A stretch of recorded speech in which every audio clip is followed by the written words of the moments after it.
Adik ipar saya yang terkenal pelit, tiba-tiba mengajak seluruh keluarga berlibur. Saya curiga ada yang tidak beres, jadi malam itu saya memblokir semua kartu ATM. Keesokan paginya, ia menelepon lebih dari 100 kali. Malam itu, saat seluruh keluarga masih bersemangat membahas rencana liburan ke puncak, saya duduk di dapur, memblokir satu persatu kartu ATM kami. Mulai dari kartu milik saya dan suami, hingga kartu tambahan yang dipegang ibu mertua untuk membeli obat hipertensi setiap bulan. Saya mengubah PIN dan menonaktifkan sementara semua transaksi online. Hampir jam 3 pagi, ponsel saya baru berhenti bergetar setelah puluhan pesan dari adik ipar saya masuk bertubi-tubi, hanya karena saya belum membalas pertanyaannya, "Mbak, jangan lupa bawa KTP ya, aku sudah pesan vilanya." Pukul 6 pagi keesokan harinya, baru saja saya membuka mata, layar ponsel saya sudah menyala terang. 103 panggilan tak terjawab, semuanya dari nomor Dini, adik ipar saya. Belum sempat saya bangun, dari halaman depan sudah terdengar suara ibu mertua memanggil, "Kirana, sudah bangun?" Dini sudah datang dari tadi pagi. Saya menyingkap tirai jendela. Di depan gerbang, sebuah mobil Avanza hitam mengkilap sudah terparkir. Dini berdiri berkacak pinggang di tengah halaman, rambutnya masih belum tersisir rapi, wajahnya campuran antara marah dan panik. Yang paling aneh adalah, anak itu terkenal sangat pelit seumur hidupnya. Tapi kemarin, ia tiba-tiba mengumumkan akan mentraktir seluruh keluarga liburan 5 hari ke puncak, Bogor, dari biaya sewa mobil hingga makan dan minum, semua ia yang tanggung. Saya menatap ke halaman selama beberapa detik, lalu kembali masuk untuk berganti pakaian. Perasaan tidak enak yang mengganjal di perut saya sejak semalam belum juga hilang. Keluarga suami saya tinggal di Bekasi, dengan gaya hidup keluarga tradisional. Ibu mertua saya, Ibu Hartini, berusia lebih dari 60 tahun, sudah hampir 30 tahun berdagang sembako di pasar. Suami saya, Bayu, bekerja sebagai sopir truk di sebuah perusahaan material bangunan. Dan Dini, si bungsu, berusia 33 tahun, bekerja sebagai akuntan di sebuah toko elektronik. Jika Anda bertanya siapa orang paling hemat di lingkungan kami, semua orang pasti akan menyebut nama Dini. Dia sudah bekerja 10 tahun tapi belum pernah mentraktir siapapun, bahkan segelas es teh manis. Setiap kali pergi ke kondangan, ia pasti akan membungkus beberapa kue untuk dibawa pulang agar tidak mubazir. Lebaran tahun lalu, ibu mertua sakit dan dirawat di rumah sakit. Saya dan Bayu bergantian membayar biaya obat. Sementara Dini, ia berdiri di luar koridor dan bertanya pada dokter, "Berapa persen yang ditanggung BPJS, dok?" Suaranya saat itu bukan terdengar tidak peduli, melainkan seperti orang yang sedang menghitung setiap rupiah di kepalanya. Karena itulah, semalam saat ia tiba-tiba datang membawa sekantong buah-buahan dan mengumumkan, "Tahun ini aku dapat bonus besar. Aku mau ajak sekeluarga jalan-jalan biar tahu dunia luar." Saya nyaris menjatuhkan sendok sayur yang saya pegang. Bayu bahkan mengira ia salah dengar. Ibu mertua tertawa sampai matanya menyipit, terus-menerus memuji, "Anak gadisku akhirnya mau juga mengeluarkan uang." Hanya saya yang merasa ada yang aneh. Aneh dari cara Dini terus-menerus bertanya soal rekening bank. "Mbak dan Mas Bayu simpan uang di bank mana? Kartu ATM Mas Bayu sudah terhubung dengan ponsel, kan? Nanti liburan jangan lupa bawa KTP." "Ya, sekarang hotel pemeriksaannya ketat." Awalnya saya pikir mungkin saya yang terlalu curiga. Tapi saat sedang mencuci piring, saya tidak sengaja mendengar Dini berbicara di telepon di halaman, suaranya pelan. "Aku sudah berhasil ajak mereka semua pergi. Kak, tenang saja. Saya berhenti. Uangnya akan aku transfer begitu sampai di sana." Suara Dini sangat rendah, tapi cukup untuk membuat punggung saya merinding. Saat saya keluar, ia langsung mematikan teleponnya dan tersenyum seolah tidak terjadi apa-apa. "Mbak Kirana, mau anggur? Aku beli yang tanpa biji." Saya tidak bertanya lebih jauh. Sepanjang makan malam, saya hanya diam-diam mengamati sikap Dini yang cerianya terasa berlebihan. Ia bahkan proaktif mengambilkan ikan untuk ibunya, menuangkan air untuk kakaknya, bahkan menawarkan diri membayar tagihan listrik bulan ini. Ibu mertua terlihat sangat terharu. Anak perempuan kalau sudah tahu berbakti begini, ibu senang sekali. Saya menunduk mengambil sumpit yang jatuh. Di benak saya hanya teringat kejadian 2 bulan lalu. Dini pernah datang meminjam uang 2 juta rupiah dari saya, tapi caranya bicara sangat berbelit-belit. Cuma pinjam sebentar kok, Mbak. Saat saya tanya untuk apa, ia menghindar. 3 hari kemudian, seorang penagih utang datang ke rumah. Seorang pria berwajah merah berdiri di tengah halaman dan berteriak-teriak karena Dini meminjam dari pinjaman online, pinjol, lalu menghilang. Hari itu, saya yang harus menarik ibu mertua masuk ke dalam rumah karena beliau gemetar hebat.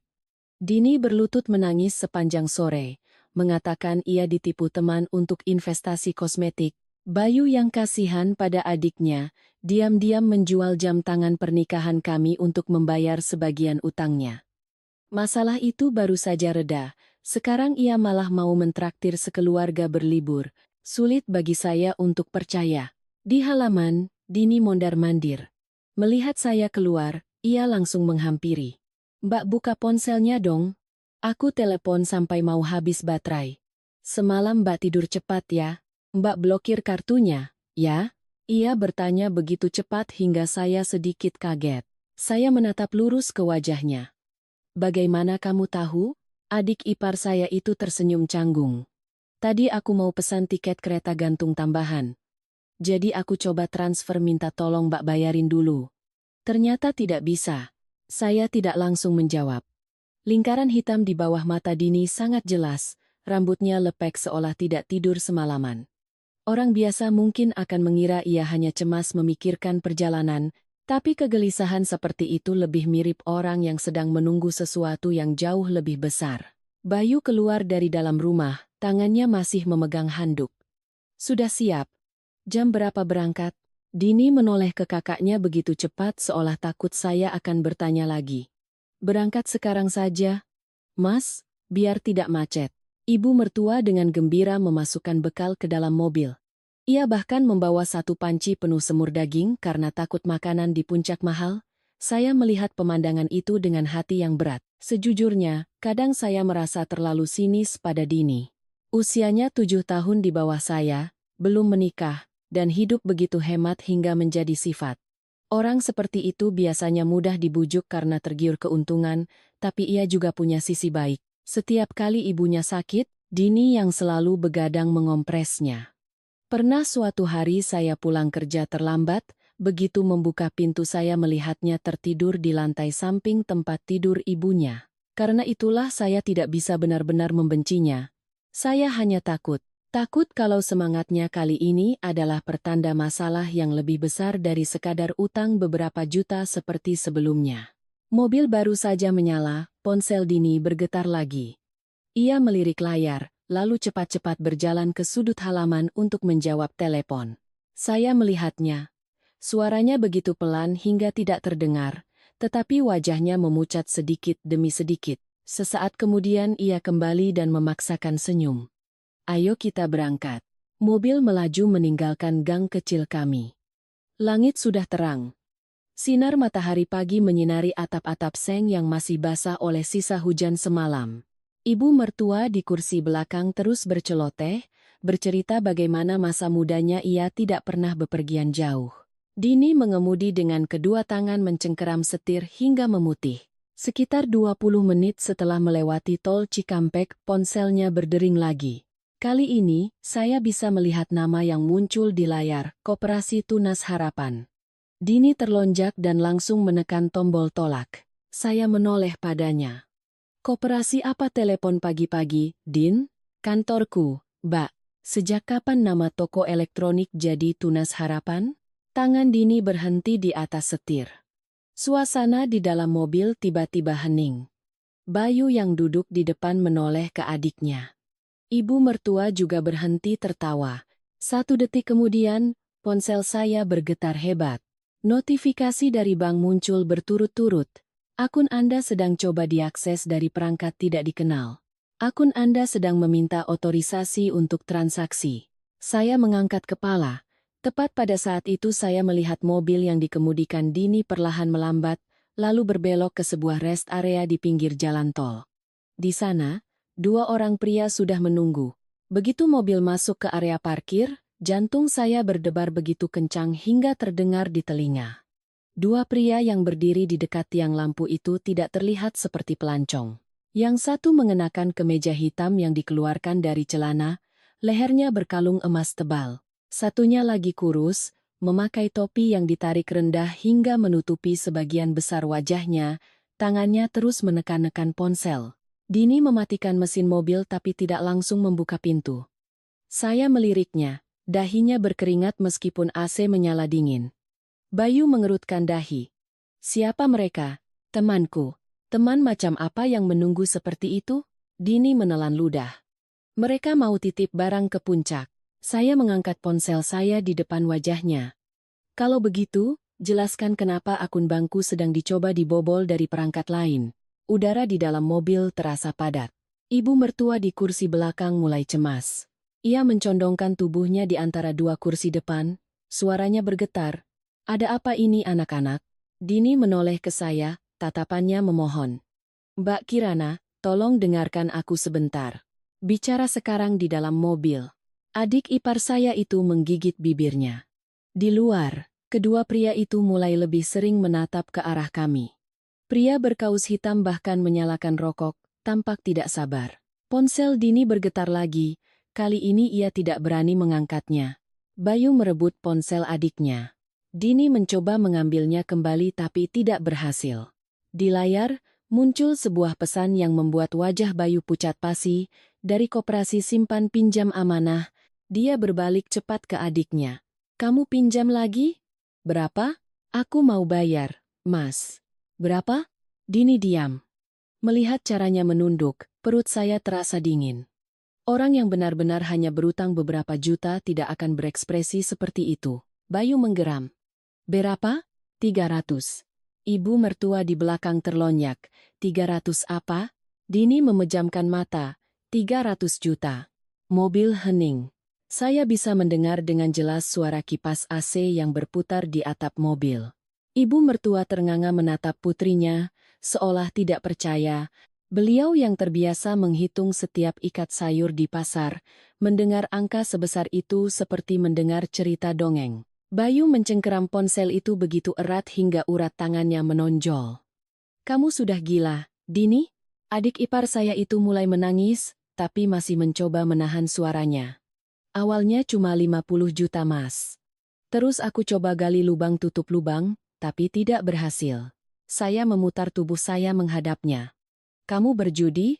Lalu uangnya hilang kemana? Dini menggigit bibirnya hingga berdarah.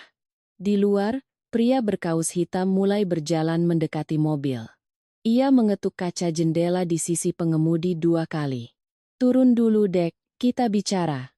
Suaranya ringan, tapi terdengar sangat tidak enak. Bayu membuka pintu dan turun lebih dulu. Belum sempat saya cegah, ia sudah berdiri di depan mobil. Ada apa? Bicara di sini. Pria berkaus hitam itu tersenyum sinis. Abangnya. Ya. Baguslah. Adikmu punya utang sama kami. Kalau utang, ya dibayar baik-baik. Kami juga maunya baik-baik.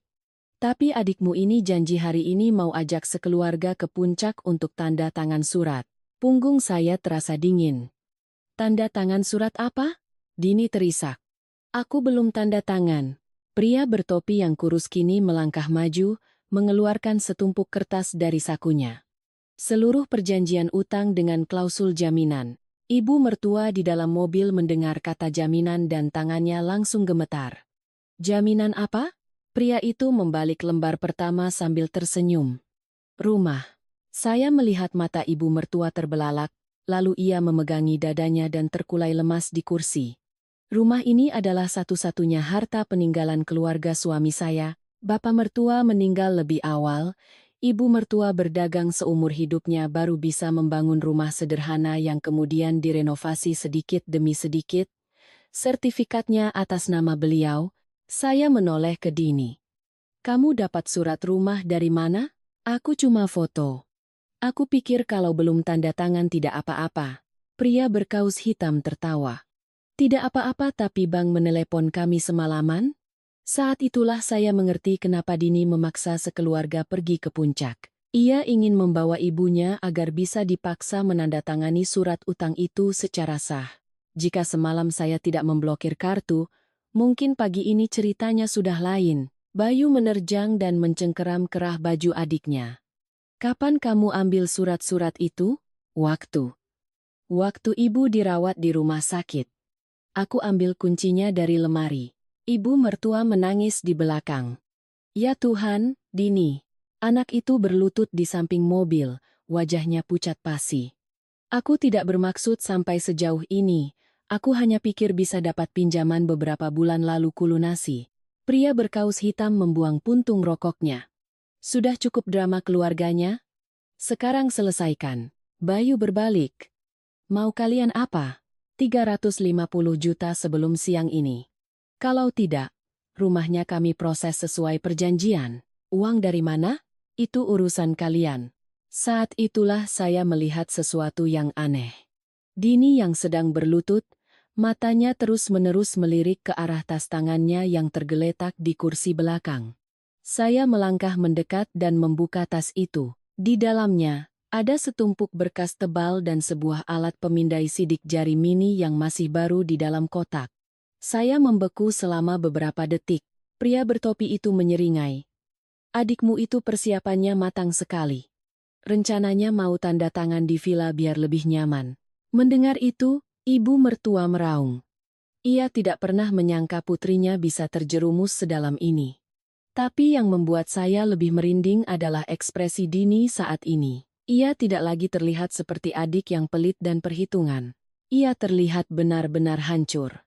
Matanya cekung, bibirnya kering, dan seluruh tubuhnya gemetar.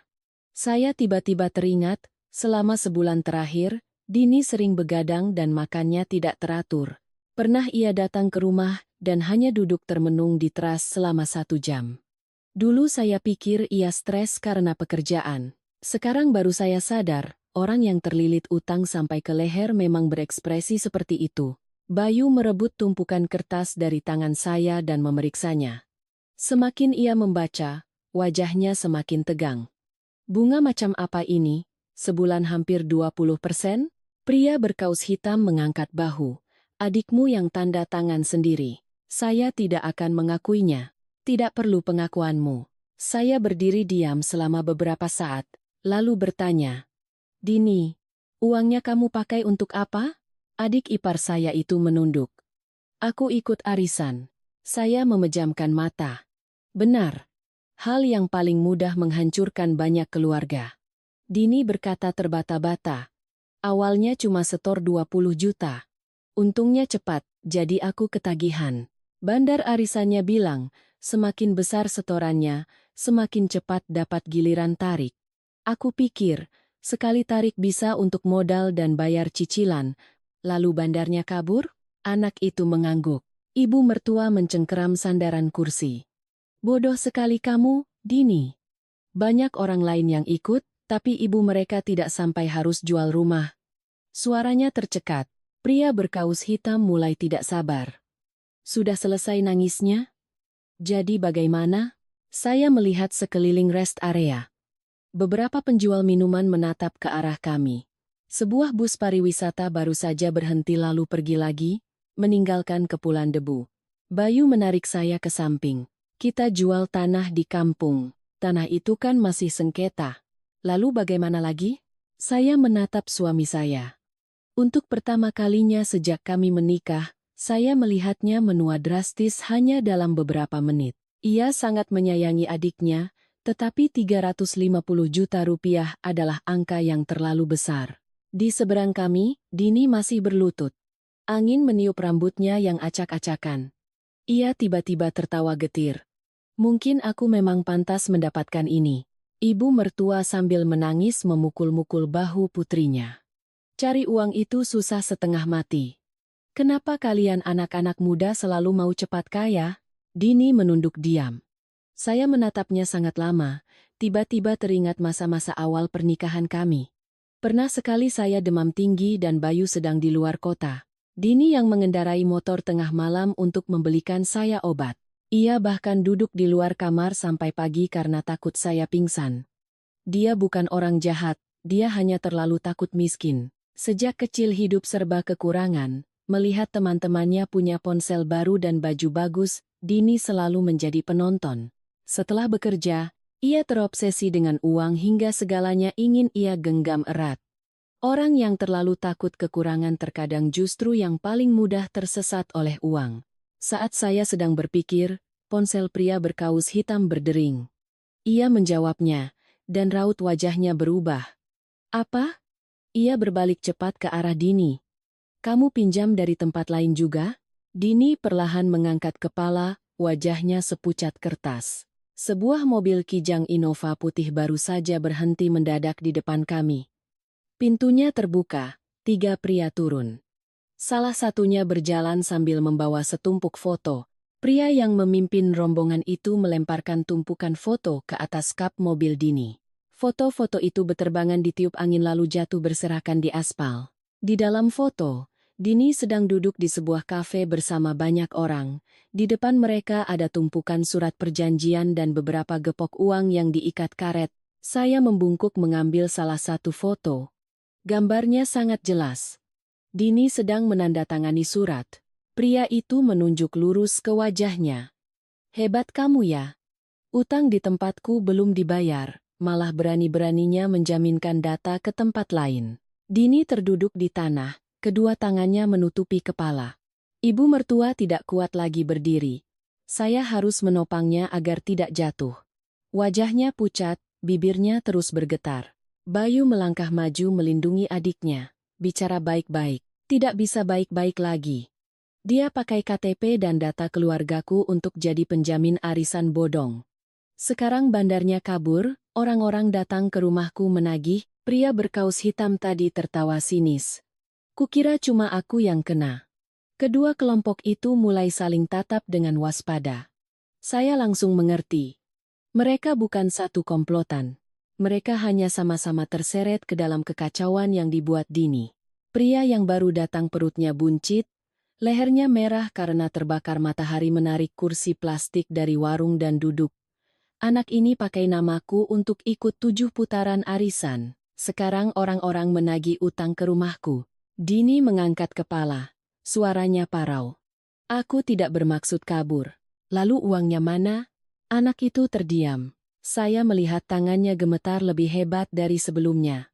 Seorang penjual minuman yang dari tadi menguping bergumam pada temannya. Serakah sih? Matikan. Ibu mertua yang mendengarnya langsung menunduk dalam-dalam. Saya tahu ia lebih merasa malu daripada sakit hati.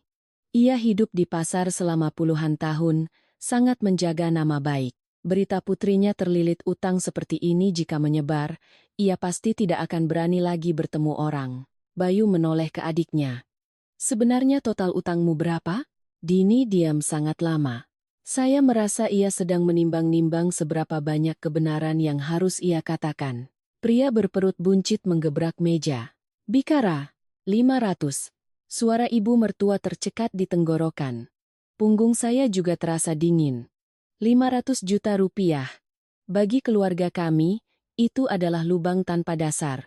Bayu mundur setengah langkah. Tangannya bertumpu di pinggang seperti orang yang baru saja dipukul keras. Ia jarang marah, tetapi setiap kali amarahnya memuncak, wajahnya akan memucat. Kamu mau bayar pakai apa? Dini tersenyum getir. Aku kira arisannya bulan ini bisa ditarik. Masih mimpi arisan. Bentak pria berperut buncit. Saya menarik pelan tangan Bayu. Berdebat sekarang tidak ada gunanya.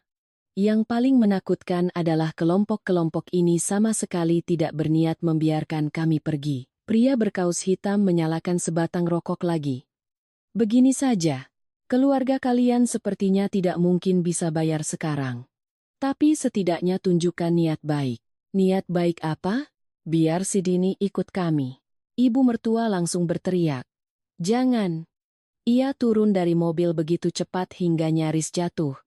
Saya harus berlari menopangnya. Pria berkaus hitam menyeringai. Tenang saja, Bu, kami tidak akan berbuat macam-macam. Hanya mengamankannya sampai uangnya terkumpul. Mendengar itu saya merinding.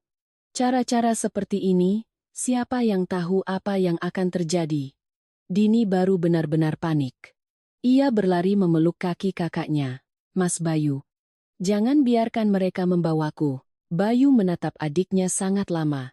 Matanya memerah, tapi ia mencoba tetap tenang. Waktu kamu pinjam uang, apa kamu memikirkan hari ini? Dini menangis terseduh-seduh. Saya belum pernah melihatnya menangis seperti itu. Tidak ada lagi sikap galak atau keras kepalanya. Ia seperti anak kecil yang terpojok, angin panas menyapu rest area, menerbangkan debu. Sebuah truk di jalan tol membunyikan klakson panjang yang memekakkan telinga. Di tengah kekacauan itu, ponsel saya bergetar. Panggilan dari Mbak Lucy, tetangga kami di pasar. Begitu saya angkat, suaranya terdengar panik. Kirana, kamu di mana? Ada apa? Rumahmu didatangi orang. Saya membeku. Siapa? Orang-orang asing. Mereka menempel kertas di seluruh pintumu, bilang rumahmu dijaminkan untuk utang. Ibu mertua yang berdiri di dekat saya langsung merebut ponsel. Siapa yang menempel? Kertas apa? Dari seberang belum sempat menjawab, tangannya sudah gemetar hebat hingga tidak sanggup lagi memegang ponsel. Saya cepat-cepat mengambilnya. Mbak Lucy merendahkan suaranya. Seluruh tetangga keluar menonton. Ada yang memotret juga. Mendengar itu, darah saya mendidih. Kelompok ini sengaja mempermalukan kami agar keluarga panik. Bayu juga mendengarnya, wajahnya menjadi gelap. Ia menoleh ke pria berkaus hitam. Kalian sudah keterlaluan. Kalau tidak begini, siapa yang mau bayar? Waktu adikmu pinjam uang, apa dia memikirkan ibumu yang sudah tua? Kalimat itu seperti tamparan keras bagi kami semua. Dini menunduk hingga wajahnya nyaris menyentuh tanah. Saya tiba-tiba merasa kasihan sekaligus marah. Anak ini hidup hemat seumur hidupnya, memakai baju yang itu-itu saja, membeli buah pun harus menunggu diskon. Tapi pada akhirnya, ia justru terjerumus ke dalam lingkaran uang yang paling mengerikan. Banyak orang luar berpikir orang pelit itu pasti pintar menyimpan uang. Kenyataannya, ada orang yang karena terlalu takut kekurangan, saat melihat peluang keuntungan yang cepat, justru lebih mudah kehilangan akal sehat daripada siapapun. Ibu mertua terduduk lemas di kursi plastik, matanya kosong. Sekarang harus bagaimana? Ya Tuhan? Tidak ada yang bisa menjawab. Tepat pada saat itu, Dini tiba-tiba berdiri. Aku ikut mereka. Saya dan Bayu sama-sama terkejut. Ia menyeka air matanya dan menoleh ke ibunya. Ibu jangan jual rumah. Kamu gila. Bentak Bayu. Aku yang berbuat. Aku yang tanggung jawab. Pria berperut buncit tertawa dingin. Baru sekarang bicara yang benar. Tapi saya perhatikan tatapan Dini saat itu sangat aneh. Bukan pasrah. Melainkan seperti sedang merencanakan sesuatu yang lain. Saya mendekatinya. Kamu mau melakukan apa? Dini menghindari mata saya. Aku akan selesaikan sendiri. Selesaikan bagaimana? Ia tidak menjawab. Saya tiba-tiba teringat percakapan semalam soal rekening bank dan percobaan login pagi ini. Sebuah pikiran melintas di benak saya, membuat tangan dan kaki saya dingin. Saya menarik bahunya dengan keras. Kamu mengambil data siapa lagi? Ia terlonjak. Hanya 1 detik, tapi cukup bagi saya untuk tahu dugaan saya benar. Dini menunduk. Ibu mertua bingung. Mengambil apa? Saya menatap tajam ke adik ipar saya. Kamu menggunakan KTP kami untuk meminjam uang? Suasana membeku. Bayu terpaku. Dini tergagap. Aku hanya coba-coba. Coba apa? Ada pinjaman yang butuh verifikasi akun kerabat. Mendengar itu, saya pusing. Kapan kamu ambil KTP kami? Semalam. Waktu Mbak mandi. Wajah Bayu berubah dari pucat menjadi merah padam. Ia menerjang dan mencengkeram lengan adiknya. Kamu sudah gila. Aku belum berhasil pinjam. Belum berhasil karena Mbak Kirana memblokir kartunya. Dini menangis. Aku sudah putus asa. Mas. Ibu mertua memegangi dadanya, terengah-engah. Saya benar-benar marah hingga gemetar. Jika semalam saya tidak curiga, mungkin pagi ini rekening kami berdua sudah ikut terseret ke dalam utang ini.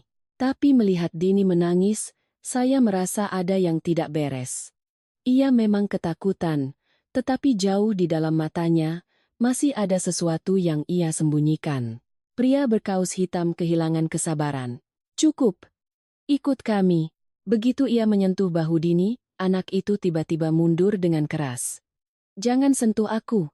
Suaranya melengking penuh panik. Semua orang terdiam. Dini terengah-engah. Matanya terus melirik ke arah mobil Kijang Innova putih yang tadi datang. Pria berperut buncit mengerutkan dahi. Kamu menyembunyikan apa lagi? Dini menggeleng cepat. Tapi tepat pada saat itu, pintu mobil putih itu terbuka lagi. Seorang wanita berusia 40-an turun, rambutnya disanggul rapi, mengenakan setelan kerja berwarna krem. Begitu melihat wanita itu, wajah Dini pucat pasi.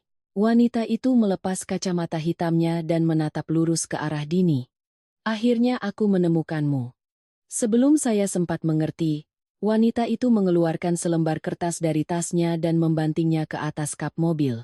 Di bagian atas kertas itu, tertulis dengan huruf kapital merah, laporan penipuan. Begitu surat itu diletakkan, seluruh rest area seolah membeku. Ibu mertua saya terduduk kaku di kursi, kedua tangannya mencengkeram ujung bajunya. Bayu berdiri di samping kap mobil, matanya terpaku pada tulisan merah itu hingga urat lehernya menonjol. Sementara Dini, ia mundur selangkah, bibirnya bergetar hebat. Wanita itu menarik sebuah kursi dan duduk dengan sangat perlahan, seperti orang yang sudah sangat lelah setelah berhari-hari mencari. Aku sudah meneleponmu hampir 2 bulan ini. Kamu memblokir nomorku. Hari ini akhirnya kamu mau muncul juga. Ya? Dini menunduk dalam-dalam. Saya belum punya uang. Uang saya bukan daun. Wanita itu membuka tasnya dan mengeluarkan setumpuk dokumen lagi. Semuanya adalah bukti transfer, surat perjanjian arisan, dan fotokopi KTP. Saya meliriknya dan punggung saya terasa dingin. Ada fotokopi KTP saya dan Bayu di tumpukan itu. Saya merebut tumpukan kertas itu. Ini dari mana? Dini panik. Mbak, dengarkan aku dulu. Jelaskan bagaimana kamu memfotokopi KTP kami juga? Wanita itu menatap saya sejenak, lalu bertanya, Anda kakak iparnya? Saya mengangguk. Dia menghela napas, wajahnya sedikit melunak. Saya Nita. Saya juga korban dalam masalah ini. Saya mengerutkan dahi. Maksud Anda? Ibu Nita menoleh ke Dini, suaranya merendah. Anak ini bukan bandar arisannya. Kalimat itu membuat semua orang terdiam. Pria berkaus hitam menyipitkan mata. Kalau bukan dia, lalu siapa? Bandar aslinya namanya Lina. Dia penjual kosmetik online. Dia yang membawa kabur semua uangnya hampir sebulan yang lalu. Pria berperut buncit menggebrak meja. Lalu uangku siapa yang ganti? Anda pikir hanya Anda yang kehilangan? Balas Ibu Nita. Saya kehilangan lebih dari 700 juta. Seluruh tempat hening. Saya menatap wanita di hadapan saya lebih saksama. Pakaiannya memang rapi. Tapi matanya sembab dan pipinya tirus. Penampilannya bukan seperti penagih utang, melainkan seperti orang yang hidupnya tiba-tiba terbalik. Ibu Nita duduk tegap. Awalnya saya juga mengira Dini yang menipu saya. Tapi setelah saya selidiki, ternyata dia juga korban. Dini menangis lagi. Aku bodoh, Mbak. Aku memang bodoh. Ibu Nita bicara terus terang, tapi nadanya tidak lagi setajam tadi. Lina itu tahu persis kelemahanmu. Mendengar itu, saya mulai mengerti. Orang-orang seperti Dini memang sasaran empuk untuk skema seperti ini. Mereka tidak serakah untuk foya-foya. Mereka hanya terobsesi untuk cepat punya uang agar tidak lagi merasa tertinggal. Dan semakin tidak percaya diri seseorang, semakin mudah mereka percaya pada janji-janji, seperti cukup berani sekali saja. Pria berkaus hitam kehilangan kesabaran. Saya tidak peduli siapa bandarnya. Yang tanda tangan utang dengan saya anak ini, kalau begitu, cari saja si Lina. Balas Ibu Nita dingin. Memangnya gampang mencarinya? Kedua belah pihak mulai tegang. Bayu berdiri di tengah, wajahnya pusing. Ia hanya terbiasa mengemudikan truk, hidup dari hari ke hari. Tiba-tiba terlempar ke dalam kekacauan dokumen, utang, dan laporan polisi seperti ini, kepalanya pasti pusing 7 keliling. Ibu mertua saya tiba-tiba berdiri. Dini terkejut. Ibu Hartini berjalan mendekat, tangannya gemetar hingga harus berpegangan pada kap mobil untuk bisa berdiri. Ibu tanya jujur, "Apa masih ada yang kamu sembunyikan?" Dini membuka mulutnya beberapa kali tetapi tidak bisa bicara. Saya menatapnya dan mulai merasa takut. Seseorang yang sudah sampai tahap memfotokopi KTP kakak dan kakak iparnya, terlibat dengan banyak kelompok pinjaman, masalahnya pasti tidak sesederhana ini. Beberapa detik kemudian, Dini berbisik. Ada yang pegang videoku." Saya mengerutkan dahi. "Video apa?" Anak itu menunduk. "Video waktu aku pinjam uang." Pria berperut buncit tertawa sinis. "Memangnya kenapa?" Dini mengepalkan tangannya. "Waktu pinjam, mereka menyuruhku merekam video sambil membacakan data pribadi dan memegang KTP. Mendengar itu saya bergidik. Pinjaman online ilegal seperti ini memang marak. Mereka memaksa korban merekam video untuk dijadikan alat ancam, akan disebar ke media sosial atau dikirim ke keluarga. Bagi orang tua seperti ibu mertua saya, hal itu lebih menakutkan daripada kehilangan uang." Benar saja, Ibu Hartini yang mendengarnya langsung terhuyung. "Ya Tuhan." Bayu menopang ibunya, suaranya mulai meninggi karena panik. "Lalu apa lagi?" "Mereka bilang kalau aku tidak kumpulkan uang, videonya akan dikirim ke kantorku. Kamu kan sudah tidak bekerja." "Tapi mereka juga tahu tempat ibu jualan di pasar." Ibu mertua terduduk lemas di kursinya. Saya tahu apa yang ia pikirkan. Di pasar, gosip menyebar lebih cepat dari angin. Satu cerita kecil di pagi hari, sorenya sudah menjadi cerita besar. Jika orang-orang itu datang ke lapaknya dan membuat keributan, ia pasti tidak akan sanggup menanggung malu. Ibu Nita melihat sekeliling lalu merendahkan suaranya. "Di sini tidak akan selesai." "Lalu di mana?" Geram pria berkaus hitam. "Kalau mau uang, kita harus cari Lina. Menekan anak ini sampai mati pun tidak akan keluar 500 juta. Pria berkaus hitam menyeringai. "Kamu pikir aku tidak tahu? Lina sudah kabur, tapi aku punya alamatnya." Kalimat itu membuat semua orang terkejut, termasuk Dini. "Aku baru dapat infonya kemarin." Pria berperut buncit mencondongkan tubuhnya. "Di mana?" Ibu Nita tidak langsung menjawab, ia menatap setiap orang seolah menimbang-nimbang. Akhirnya ia menoleh ke saya. "Tapi saya butuh orang untuk ikut." "Kemana?" "Onyer." Dini melonjak berdiri. "Aku ikut." "Kamu muncul, dia bisa kabur lagi," balas Ibu Nita dingin. Saya menatapnya, lalu menatap Dini. Kepala saya pening. Sejak pagi, masalah datang silih berganti. Belum selesai saya mencerna utang adik ipar, sekarang muncul wanita bernama Lina yang kabur membawa uang. Tapi yang paling mengganggu saya adalah perasaan bahwa Dini masih menyembunyikan sesuatu. Ia terus menghindari tatapan saya. Saya mendekatinya. "Masih ada apa lagi?" Dini diam, menatap Ibu Nita. Lalu perlahan ia mengangkat kepala, matanya merah. Aku pernah tanda tangan atas nama Mas Bayu dan Mbak Kirana di beberapa surat pernyataan. Darah di tubuh saya seolah berhenti mengalir. "Kamu memalsukan tanda tangan kami?" Aku terdesak. Bayu yang mendengar itu benar-benar marah. Ia menggebrak kap mobil hingga semua orang terlonjak. "Dini, kamu masih menganggap kami keluarga atau tidak?" Anak itu meraung. "Aku takut. Takut sampai menyeret kami semua ke jurang?" Ibu mertua ikut menangis.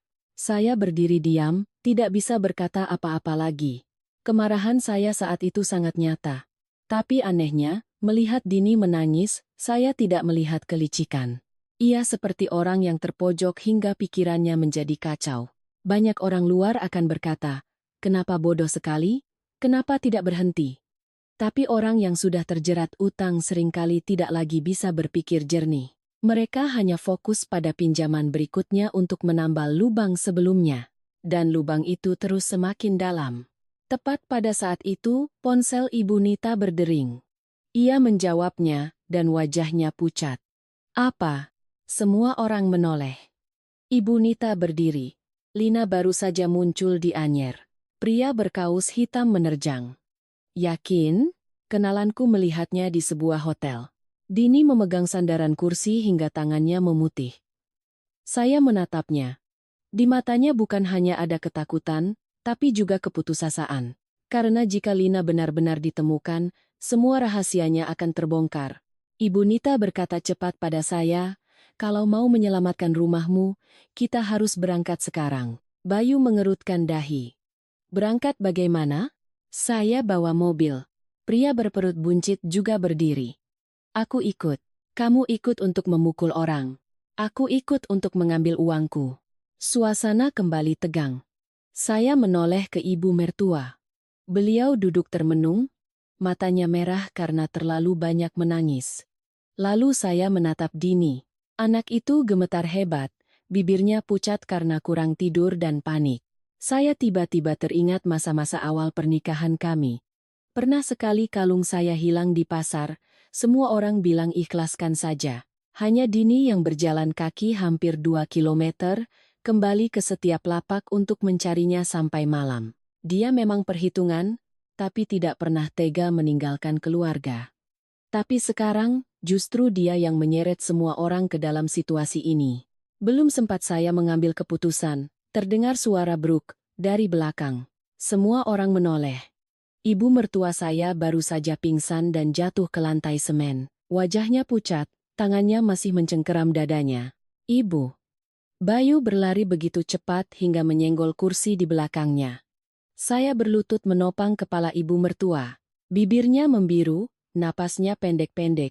Kedua tangannya dingin tetapi masih mencengkeram erat bajunya. Dini membeku selama beberapa detik sebelum akhirnya ikut berlutut. Ibu. Ibu. Suaranya parau. Penjual minuman di sebelah berlari mengambil minyak angin. Seorang sopir bus yang sedang istirahat ikut membantu. Halaman yang tadinya tegang karena utang tiba-tiba menjadi panik. Saya menempelkan telinga ke dada ibu mertua. Napasnya begitu lemah hingga jantung saya ikut berdebar. Telepon ambulans. Mas, Bayu merogoh ponselnya, tangannya gemetar hebat, beberapa kali salah menekan nomor. Sementara Dini hanya berlutut di tanah, wajahnya pucat pasi, terus-menerus bergumam meminta maaf seperti orang linglung. Ibu Nita menarik bahunya dengan keras, tenang, menangis tidak akan menyelesaikan apa-apa. Tapi suaranya sendiri tidak lagi bisa tenang. Orang-orang yang tadi galak menagih utang kini hanya berdiri diam. Pria berkaus hitam meremas puntung rokoknya dan membuang muka.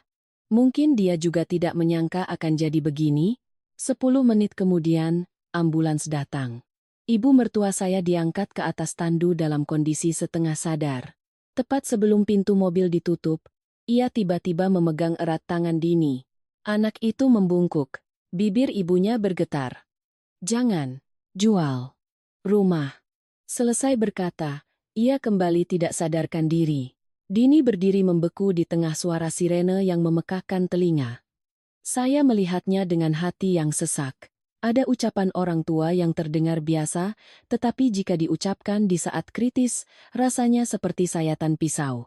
Bayu ikut naik ke ambulans. Saya hendak menyusul, tapi Ibu Nita menahan tangan saya. Kirana. Saya menoleh. Kalau mau benar-benar menyelamatkan rumah itu, kita harus menemukan Lina lebih dulu. Saya menatapnya. Ibu mertua saya sedang di rumah sakit. Saya tahu. Tapi coba kamu pikir. Kalau Lina kabur lagi, semua beban akan jatuh ke Dini. Saat itu, bukan hanya rumah, seluruh keluargamu tidak akan tenang. Saya mencengkeram tali tas saya, pikiran saya kacau. Di satu sisi ibu mertua yang kritis, di sisi lain tumpukan utang yang bisa menenggelamkan kami semua. Tepat pada saat itu, Dini tiba-tiba melangkah ke depan saya. Mbak temani ibu saja. Saya menatapnya. Aku yang akan pergi mencari Lina. Kamu benar-benar tahu di mana dia. Anak itu mengangguk sangat pelan. Saya tiba-tiba sadar, dari tadi setiap kali nama Lina disebut, tatapan Dini selalu berubah. Bukan hanya takut, tapi ada semacam rasa bersalah dan ketergantungan. Saya bertanya langsung, kamu sudah kenal Lina sebelumnya, kan? Dini terdiam beberapa detik, lalu mengangguk. Dia pernah menolongku. Menolong apa? Anak itu tersenyum getir. Waktu aku di PHK tahun lalu, saya terperangah. Dini di PHK? Ini tidak pernah diketahui siapapun di keluarga. Dia masih berangkat setiap pagi, masih mengenakan kemeja, masih membawa tas seolah-olah bekerja seperti biasa. Dini menunduk, aku di PHK sejak tahun lalu, Mbak. Aku sembunyikan dari ibu. Saya menatapnya dengan kaget. Ibu mertua selalu bangga karena putri bungsunya punya pekerjaan tetap. Jika tahu Dini sudah lama menganggur, beliau pasti akan sangat terpukul. Lalu, kamu hidup dari mana? Tabungan. Uang untuk arisan? Anak itu tersenyum sinis, matanya merah. Awalnya aku hanya ingin cari sedikit modal untuk jualan online. Mendengar itu, hati saya terasa berat. Banyak hal dalam hidup yang jika dilihat dari luar sangat mudah untuk dihakimi. Tapi jika sudah tahu akarnya, terkadang yang tersisa hanyalah rasa lelah. Dini sejak kecil hidup dengan perasaan minder. Teman-temannya menikah dengan mapan, membeli mobil, rumah, sementara ia di usia 30-an masih tinggal bersama ibunya dengan gaji bulanan yang pas-pasan. Orang seperti itu sangat mudah percaya pada janji-janji untuk cepat kaya. Ibu Nita menghela napas. Lina itu memang spesialis menargetkan perempuan paruh baya atau yang sedang kesulitan keuangan. Awalnya diberi sedikit keuntungan, lalu ditarik semakin dalam. Pria berperut buncit menyela. Berarti Anda juga ditipu?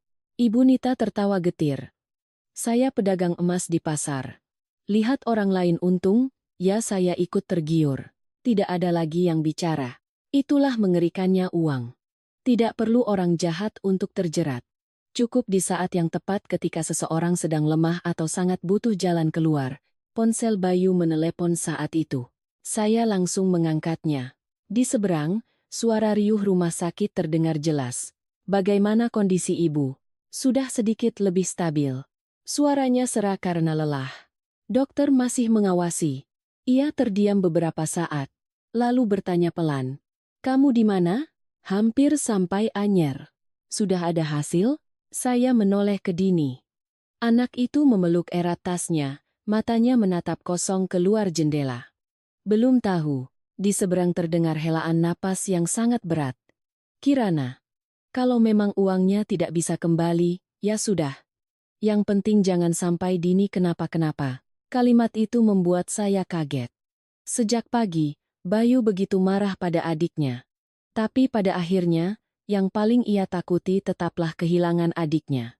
Saya belum sempat menjawab. Ponsel Dini berdering. Di layar hanya tertera satu kata, kakak. Anak itu pucat.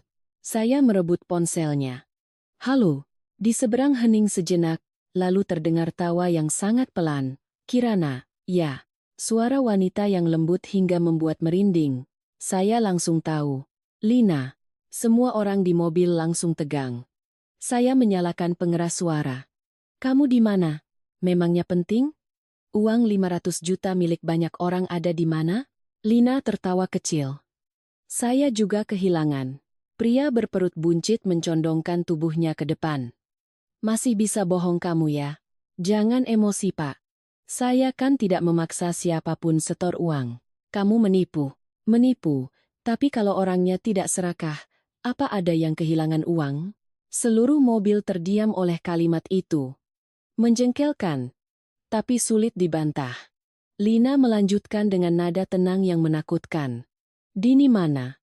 Anak itu duduk kaku, bibirnya bergetar. Saya menatapnya, lalu menjawab, dia di sini. Berikan teleponnya. Saya tidak mau memberikannya, tapi Dini sudah mengulurkan tangan. Ia menempelkan ponsel ke telinga, suaranya sangat pelan.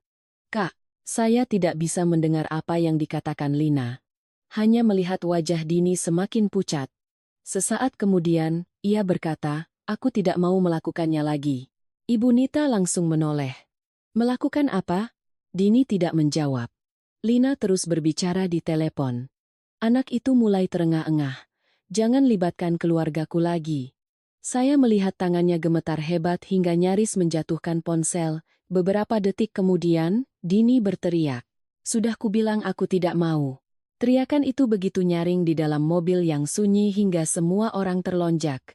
Panggilan telepon terputus. Hening sejenak. Saya menoleh ke Dini. Dia menyuruhmu melakukan apa? Anak itu menggigit bibirnya erat. Dini. Ia menunduk. Lina.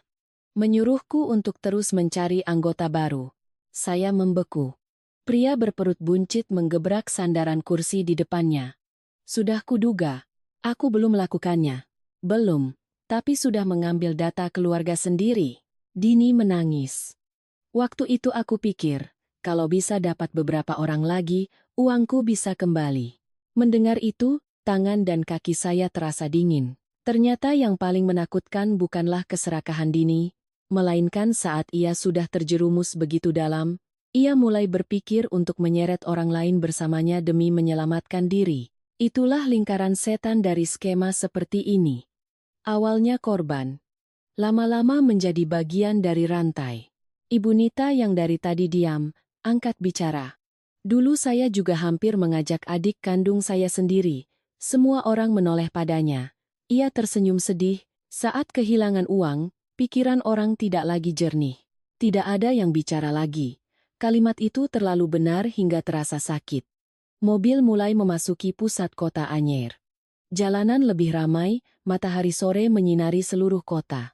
Kafe-kafe di pinggir pantai mulai ramai, turis berlalu lalang seolah tidak ada hubungannya dengan kekacauan di dalam mobil kami. Hidup memang seperti itu. Ada yang sedang menikmati kopi sambil memandang laut, ada yang duduk di dalam mobil memikirkan cara agar rumahnya tidak disita. Ponsel Ibu Nita berdering lagi. Ya, halo? Tiba-tiba ia mengerem mendadak. Mobil tersentak keras. Ada apa? Tanya saya panik. Ibu Nita menoleh ke belakang, wajahnya pucat pasi. Kenalanku baru saja memberi kabar. Kabar apa? Lina ada di rumah sakit. Saya mengerutkan dahi. Rumah sakit? Iya. Pria berkaus hitam menyipitkan mata. Dia sakit?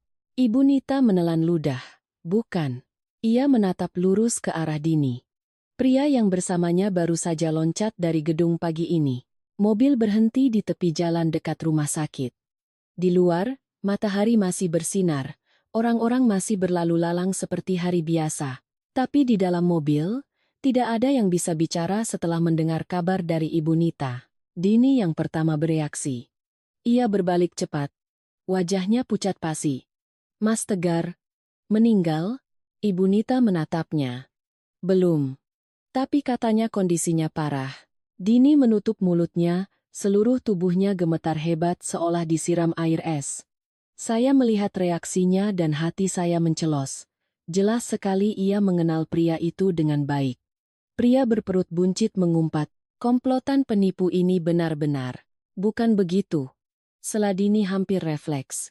Semua orang menoleh padanya. Pria berkaus hitam menyeringai. Sampai sekarang masih membela. Dini menunduk. Sesaat kemudian, ia berkata dengan suara serak, Mas Tegar pernah menolongku. Saya menatapnya. Menolong bagaimana? Anak itu menyandarkan kepalanya di jendela mobil, matanya merah karena kurang tidur. Waktu aku di PHK, aku pernah mau bunuh diri. Mendengar itu, saya merinding. Sejak menjadi adik iparnya hampir 7 tahun, Dini memang kadang menyebalkan, pelit, dan perhitungan. Tapi saya tidak pernah menyangka ia pernah sampai di titik itu. Di luar jendela, orang-orang masih sibuk dengan aktivitas mereka. Suara penjual roti yang beradu dengan pisau terdengar ritmis. Suara-suara biasa itu membuat cerita di dalam mobil terasa semakin berat. Dini tersenyum sinis, matanya masih menatap keluar. Waktu itu aku melamar kerja kemana-mana ditolak. Mereka lihat usiaku sudah 30-an, belum menikah, dan punya jeda kerja, jadi ragu-ragu. Dulu aku pikir, punya tabungan saja sudah cukup. Begitu kehilangan pekerjaan, baru aku sadar aku tidak punya apa-apa. Teman-temanku punya keluarga sendiri, sementara aku masih di rumah sama ibu. Setiap kali ke pasar dan ada yang tanya, Dini kapan nikah? Rasanya aku ingin hilang saja. Suaranya tidak keras, tapi terdengar sangat lelah. Ada tekanan-tekanan yang dari luar terlihat sepele. Tapi jika didengar setiap hari, setiap tahun, bisa mengikis mental seseorang tanpa disadari. Dini melanjutkan. Hari itu aku duduk di pinggir sungai sampai malam. Mas Tegar datang dan mengajakku bicara. Pria berkaus hitam tertawa sinis, lalu menolongmu dengan cara mengajakmu ikut arisan bodong? Awalnya dia hanya memberiku pekerjaan. Pekerjaan apa? Jualan online. Saya mulai mengerti. Skema seperti ini memang marak. Mereka merekrut perempuan parubaya atau yang sedang kesulitan ekonomi untuk menjual produk, lalu perlahan-lahan diajak berinvestasi. Dini mengepalkan tangannya. Mas Tegar awalnya baik. Dia memberiku uang muka untuk sewa tempat, bahkan membelikan obat untuk ibu waktu sakit. Lalu Lina muncul, kata Ibu Nita dingin. Dini mengangguk. Kak Lina pintar sekali bicara. Dia bilang, perempuan itu miskin karena tidak berani ambil risiko. Aku dengar terus-menerus. Akhirnya aku percaya. Pria berperut buncit menggeram. Sekarang risikonya jadi petaka. Tidak ada yang bisa tertawa. Mobil melanjutkan perjalanan ke rumah sakit umum daerah Anyer. Area UGD sangat ramai. Bau disinfektan bercampur dengan keringat dan suara pengeras suara yang memanggil nama pasien membuat kepala saya pusing. Begitu turun dari mobil, Dini berhenti. Di depan pintu UGD, 2 orang polisi sedang bertanya pada satpam. Anak itu langsung menunduk. Saya menarik tangannya. Tenang, kamu tidak masuk ke dalam. Kabur sekarang juga percuma. Dini menggeleng cepat. Aku takut. Untuk pertama kalinya saya melihatnya begitu rapuh seperti anak kecil. Ibu Nita membanting pintu mobil dan berjalan lurus ke dalam. Pria berperut buncit dan pria berkaus hitam mengikutinya. Saya menarik tangan Dini. Koridor UGD sangat riuh. Keluarga pasien berbaring di lantai. Seorang anak kecil menangis karena tangannya sakit. Di antara semua itu, saya langsung menemukan Lina. Wanita itu duduk di ujung deretan kursi plastik, rambutnya acak-acakan, wajahnya pucat pasi, sangat berbeda dari suaranya yang tenang di telepon tadi. Melihat kami, Lina berdiri. Tatapannya tertuju pada Dini lebih dulu.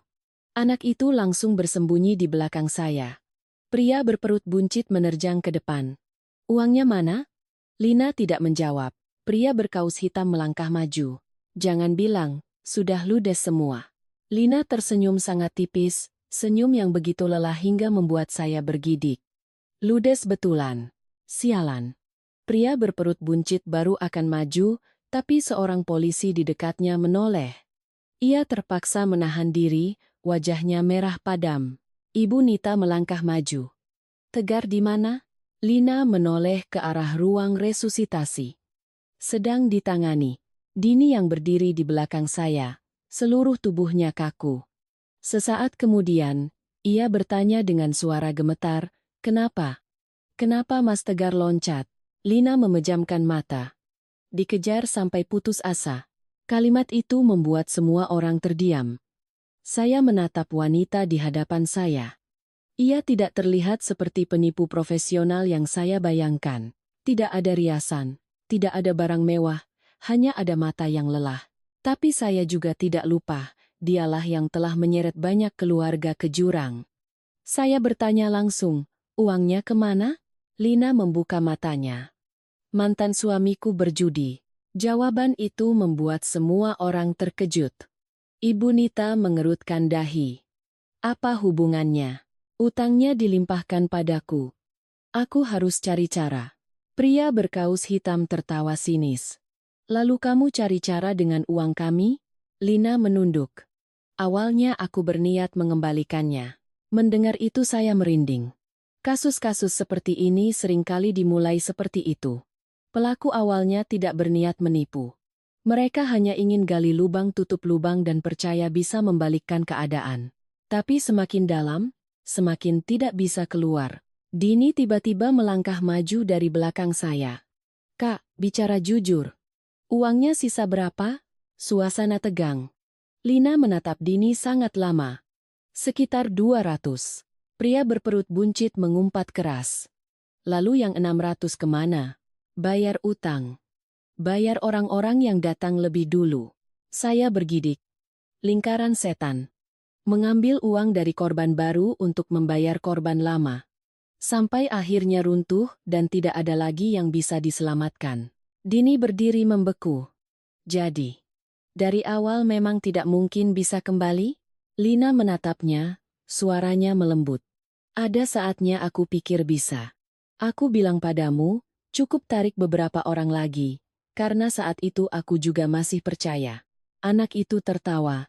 Tawa yang terdengar lebih sakit dari tangisan. Aku bodoh sekali. Lina menatap Dini dengan pandangan aneh. Bukan lagi tatapan membujuk, hanya ada kelelahan. Kamu masih muda. Nanti bisa mulai lagi. Lalu ibuku bagaimana? Pertanyaan itu membungkam Lina. Dini maju selangkah. Ibuku masuk rumah sakit pagi ini. Wajah Lina berubah. Saya melihat tangannya mencengkeram tepi kursi. Sepertinya ia benar-benar tidak tahu soal ini. Pria berkaus hitam menyela. Sudah, jangan banyak drama. Yang 200 itu mana? Lina perlahan mengeluarkan sebuah buku tabungan dari tasnya. Aku hanya bisa tarik segini. Pria berperut buncit langsung merebutnya. Tapi begitu membuka, ia terpaku. Ini tidak sampai 100 juta, Lina menunduk. Sisanya untuk biaya rumah sakit Tegar. Mendengar itu, Dini mundur selangkah seolah ditampar. Ia menatap Lina, bibirnya bergetar. Kakak, pakai uang itu untuk menyelamatkan Mas Tegar? Lina mengangkat kepala perlahan. Kalau kamu di posisiku, apa kamu tega membiarkan orang yang pernah menyelamatkanmu? Koridor rumah sakit tiba-tiba terasa sunyi. Tepat pada saat itu, pintu ruang resusitasi terbuka. Seorang dokter keluar, melepas maskernya, dan melihat sekeliling. Keluarga pasien atas nama Tegar Wijaya? Seluruh koridor seolah menahan napas. Lina yang pertama melangkah maju. Ia berdiri begitu cepat hingga kursi di belakangnya jatuh. Saya, dok. Dokter melihat berkas di tangannya, lalu bertanya. Keluarga lainnya mana? Lina terdiam sejenak. Saya, temannya. Jawaban yang begitu pelan hingga nyaris hilang ditelan suara kipas angin di langit-langit. Dini berdiri beberapa langkah di belakangnya, kedua tangannya mencengkeram tali tasnya hingga memutih. Saya melihat matanya sudah merah. Dokter melepas kacamatanya, wajahnya lelah. Pasien mengalami trauma multiple yang parah. Saat ini belum melewati masa kritis. Keluarga harap bersiap. Lina memejamkan mata. Saya mendengar dengan jelas hela napasnya yang panjang. Pria berperut buncit yang berdiri di belakangnya dengan tidak sabar bertanya, Dok, bisa selamat tidak? Perlu biaya berapa lagi? Dokter menatapnya dengan heran, lalu menjawab lugas. Saat ini yang penting bukan biaya. Pasien kehilangan banyak darah, dan kondisi mentalnya sebelum kejadian juga tidak stabil. Mendengar kata mental, Dini menunduk dalam-dalam. Dokter memberikan beberapa instruksi lagi lalu kembali masuk. Pintu tertutup, meninggalkan kami semua yang membeku di koridor, tidak ada lagi yang membahas uang saat itu. Bahkan pria berkaus hitam pun duduk di kursi dan merokok tanpa henti. Saya duduk di sebelah Dini. Anak itu masih menatap kosong ke pintu ruang resusitasi. Sesaat kemudian, saya bertanya pelan, kamu suka sama Mas Tegar? Dini terlonjak. Menoleh ke saya, lalu cepat-cepat menggeleng. Tidak, tapi matanya berkata lain. Saya tidak bertanya lebih jauh. Ada hal-hal yang tidak perlu diucapkan untuk bisa dilihat. Mungkin awalnya Tegar mendekati Dini karena uang, karena ingin merekrut anggota. Tapi bagi seseorang yang sedang putus asa, jika ada yang mengulurkan tangan meskipun tangan itu tidak sepenuhnya bersih, rasa terima kasih itu bisa dengan mudah berubah menjadi perasaan lain. Apalagi bagi orang yang kurang perhatian seperti Dini. Usia 30-an, belum menikah, tinggal dengan ibunya yang sudah tua. Orang seperti itu, jika ada yang bertanya sudah makan belum, di saat yang tepat, bisa mengingatnya seumur hidup. Ibu Nita menarik kursi dan duduk di hadapan Lina. Sekarang bagaimana? Lina menatap lantai. Saya akan menyerahkan diri. Pria berperut buncit langsung berdiri. Lalu uang kami? Saya akan kembalikan semampu saya. Enak sekali bicaramu. Lina tersenyum sangat sinis. Saya tahu tidak akan cukup, Pria berkaus hitam mengumpat pelan lalu pergi ke ujung koridor untuk merokok. Saya menatap Ibu Nita. Ia masih diam, wajahnya begitu lelah seolah menua beberapa tahun dalam satu hari. Saya mengerti perasaannya, saat kehilangan terlalu banyak, amarah pun akan habis, yang tersisa hanyalah kehampaan. Ponsel saya bergetar lagi. Dari Bayu. Saya berjalan ke ujung koridor untuk menjawab. Bagaimana kondisi ibu, Mas? Sudah lebih baik sedikit. Saya bernapas lega. Kata dokter bagaimana? Masih harus dirawat. Suaranya serak karena lelah. Ia terdiam sejenak, lalu bertanya. Kamu sudah ketemu Lina? Sudah. Uangnya? Saya menoleh ke dalam. Dini masih duduk membatu seperti patung, tidak seperti yang kita harapkan. Maksudnya, saya tidak tahu harus mulai dari mana. Masalah ini sudah begitu rumit hingga saya sendiri bingung siapa yang paling patut disalahkan. Saya hanya menjawab pelan, nanti aku cerita. Bayu menghela napas sangat berat. Kirana, tadi ibu sadar dan menanyakan Dini. Saya mencengkeram ponsel. Lalu Mas bilang apa? Aku bilang dia sedang ada urusan pekerjaan. Di luar jendela, matahari sore mulai terbenam. Beberapa burung gereja hinggap di atap rumah sakit, berkicau riuh. Hal-hal biasa itu membuat hati saya tiba-tiba sesak. Keluarga kami hidup dengan tenang selama bertahun-tahun. Ada pertengkaran, ada kesulitan, tapi tidak pernah menyangka akan terseret ke dalam kekacauan utang, rumah sakit, dan polisi seperti ini. Saat saya kembali, saya melihat Dini berdiri di depan toilet wanita, membelakangi semua orang. Ia berdiri sangat lama tanpa bergerak. Saya memanggilnya pelan, Dini. Ia terlonjak. Matanya merah. Saat saya mendekat, saya melihat di tangannya ada selembar strip obat tidur. Jantung saya terasa dingin. Saya merebutnya dengan keras. Kamu mau apa? Ia panik. Tidak. Tidak apa-apa. Aku hanya pusing. Saya menatap matanya tajam. Dini langsung membuang muka. Saya menariknya ke sudut koridor yang sepi dan merendahkan suara. Kalau kamu berani berpikir gila sekali lagi, aku tampar betulan. Anak itu menggigit bibirnya. Aku lelah, Mbak. Aku tahu. Ibu masuk rumah sakit, kamu menyeret sekeluarga ke jurang. Hidup sekarang juga tidak ada gunanya lagi. Mendengar kalimat itu, saya marah sekaligus kasihan. Saya teringat saat baru menikah, Dini sangat membenci saya, menganggap saya merebut kakaknya. Kami pernah bertengkar hanya karena urusan siapa yang bayar listrik. Tapi selama bertahun-tahun hidup bersama, saat saya demam, dia yang membelikan obat. Saat ibu saya meninggal di kampung, Dini yang begadang membantu saya berkemas. Manusia memang tidak pernah hanya punya satu sisi. Saya memegang bahunya. Dengar, uang bisa dicari lagi, nama baik bisa dibangun kembali. Tapi kalau kamu mati, ibumu juga akan ikut mati. Dini menunduk dalam-dalam, bahunya bergetar hebat. Tepat pada saat itu, dari koridor terdengar suara keributan. Pria berkaus hitam sedang mencengkeram kerah seorang pemuda berjaket biru. Kamu anak buahnya Tegar kan? Pemuda itu panik. Bukan. Bukan. Lalu kenapa kamu tahu tempat ini?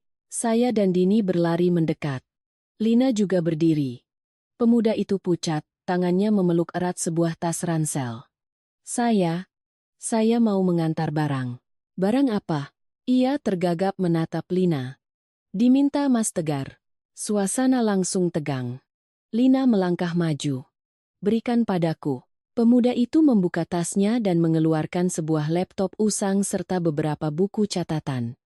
Semalam Mas Tegar telepon, katanya kalau ada apa-apa, bawa ini ke rumah sakit. Wajah Lina berubah, ia gemetar saat membuka laptop itu. Begitu layar menyala, Dini menangis. Di layar, terpampang daftar panjang nama, jumlah uang, nomor telepon, dan catatan detail setiap peserta arisan. Termasuk nama ibu mertua saya, nama saya, Ibu Nita, bahkan ada catatan merah di samping beberapa nama, potensi untuk pinjaman lebih lanjut. Pria berperut buncit menggebrak meja. Kalian menganggap kami ini mangsa, iya. Lina pucat dan menggeleng. Bukan. Bukan begitu. Bukan bagaimana lagi. Dini berdiri membeku menatap layar. Saya melihat bibirnya bergetar, lalu perlahan ia menunjuk ke bagian paling bawah. Sebuah baris tulisan kecil tertera di layar. Hartini, rumah atas nama sendiri, mudah luluh. Seluruh tubuh saya terasa dingin. Dini mundur selangkah seolah tidak kuat berdiri. Lina juga terpaku melihat tulisan itu. Di koridor, suara sirene ambulans kembali terdengar memekakan telinga, tepat saat pintu ruang resusitasi terbuka untuk kedua kalinya. Pintu ruang resusitasi yang terbuka membuat semua orang menoleh. Seorang perawat keluar mendorong troli, diikuti oleh dokter yang tadi. Ia melepas maskernya, wajahnya tampak berat. Keluarga pasien Tegar Wijaya? Lina melangkah maju. Ya, pasien sempat sadar sebentar, lalu kembali tidak sadarkan diri. Kondisinya masih sangat kritis. Dini, yang berdiri di belakang saya, mengepalkan tangannya begitu erat hingga kukunya memutih. Dokter melihat sekeliling, lalu melanjutkan, sebelum tidak sadar, pasien sempat menyebutkan sesuatu. Lina mengangkat kepala. Apa, dok? Ada sebuah tas dokumen yang dititipkan di bengkel dekat pelabuhan. Seluruh koridor hening. Pria berperut buncit mengerutkan dahi. Dokumen apa? Dokter menggeleng. Saya tidak tahu. Pasien hanya bilang, jika ada yang bernama Lina atau Dini datang, berikan kunci ini. Ia mengeluarkan sebuah kunci kecil yang dibalut selotip merah dari sakunya. Lina gemetar saat menerimanya. Dini berdiri membeku. Saya menatapnya, di matanya ada campuran antara harapan dan ketakutan. Dokter memberikan beberapa instruksi lagi, lalu kembali masuk. Pintu tertutup. Suara monitor jantung yang berirama terdengar di tengah koridor yang dingin berbau obat. Pria berkaus hitam langsung maju. Ayo kita ambil. Lina menggenggam erat kunci itu. Aku pergi sendiri. Jangan mimpi. Ibu Nita berdiri. Pergi ramai-ramai bisa menarik perhatian. Aku tidak percaya padamu, geram pria berperut buncit. Siapa tahu di dalamnya ada berapa banyak uang. Lina tersenyum sangat sinis. Kalau memang ada uang, aku tidak akan duduk di sini. Kalimat itu membungkam mereka sejenak. Tepat pada saat itu, ponsel Dini bergetar hebat. Ia melihat layar dan wajahnya pucat. Saya meliriknya. Ibu, saya merebut ponselnya. Ibu sudah sadar? Di seberang bukan suara ibu mertua, melainkan Bayu. Kirana. Suaranya sangat aneh. Ada apa, Mas? Ibu, mau bertemu Dini. Saya menoleh ke adik ipar saya. Anak itu langsung menunduk. Bayu melanjutkan. Ibu sudah tahu semuanya. Jantung saya mencelos. Bagaimana bisa? Di seberang hening sejenak. Orang-orang pasar datang ke rumah sakit. Saya memejamkan mata. Benar seperti dugaan saya. Masalah seperti ini menyebar lebih cepat dari api. Di lingkungan pasar ibu mertua saya, satu orang saja melihat kertas yang ditempel di pintu, sore harinya semua orang akan tahu. Bayu menghela napas sangat berat. Ibu menangis terus dari tadi. Saya menoleh ke Dini. Anak itu menggigit bibirnya hingga berdarah. Berikan teleponnya padaku. Saya menyerahkan ponsel itu. Dini menempelkannya ke telinga tetapi tidak bisa bicara. Sesaat kemudian, baru keluar satu kata. Ibu, saya tidak tahu apa yang dikatakan di seberang. Hanya melihat air mata Dini mengalir tanpa henti. Aku minta maaf. Ia terduduk lemas di kursi, bahunya bergetar seperti anak kecil. Saya memalingkan muka. Ada pemandangan dalam hidup yang sangat tidak enak untuk dilihat. Marah tetap marah, tapi tidak tega melihatnya terlalu lama. Dini menelepon hampir 10 menit. Setelah selesai, ia duduk diam untuk waktu yang lama, lalu tiba-tiba berdiri. Aku mau pulang. Saya kaget. Pulang sekarang untuk apa? Ibu sedang begitu. Pria berkaus hitam tertawa sinis. Pulang untuk kabur. Ya. Dini berbalik. Aku tidak akan kabur. Bisa dipercaya? Suasana kembali tegang. Saya berdiri di antara mereka. Cukup, pria berkaus hitam menatap saya sejenak, lalu pergi ke ujung koridor untuk merokok. Dini berdiri diam, wajahnya pucat. Saya menariknya duduk kembali. Tenang, kamu sudah membuat ibu jadi begini. Kalau kamu ikut panik, apa yang bisa selesai? Anak itu menunduk, rambutnya yang acak-acakan menutupi wajahnya. Saya menatapnya dan tiba-tiba teringat saat baru menikah. Dini selalu berdandan rapi. Ke pasar saja pakai sedikit lipstik. Tapi sekarang, ia seperti orang yang kehilangan jiwa. Uang memang bisa mengubah seseorang begitu cepat. Ibu Nita berdiri. Kita ambil tas dokumen itu dulu. Lina menggenggam kuncinya. Aku pergi. Aku ikut. Kata saya. Dini langsung menatap saya. Mbak, aku tidak bisa tinggal di sini. Kalau aku bertemu ibu sekarang, malah akan lebih kacau. Anak itu terdiam. Saya tahu ia ingin ikut karena takut di dalam tas itu ada sesuatu yang berhubungan dengannya. Tapi melihat kondisinya, saya tidak berani membiarkannya pergi sendirian. Akhirnya, Ibu Nita yang mengemudikan mobil. Saya dan Lina ikut bersamanya. Anyir menjelang sore, angin laut berbau asin. Di sepanjang jalan, restoran-restoran seafood sudah menyalakan lampu, ramai oleh turis. Pemandangan itu membuat hidup terasa aneh.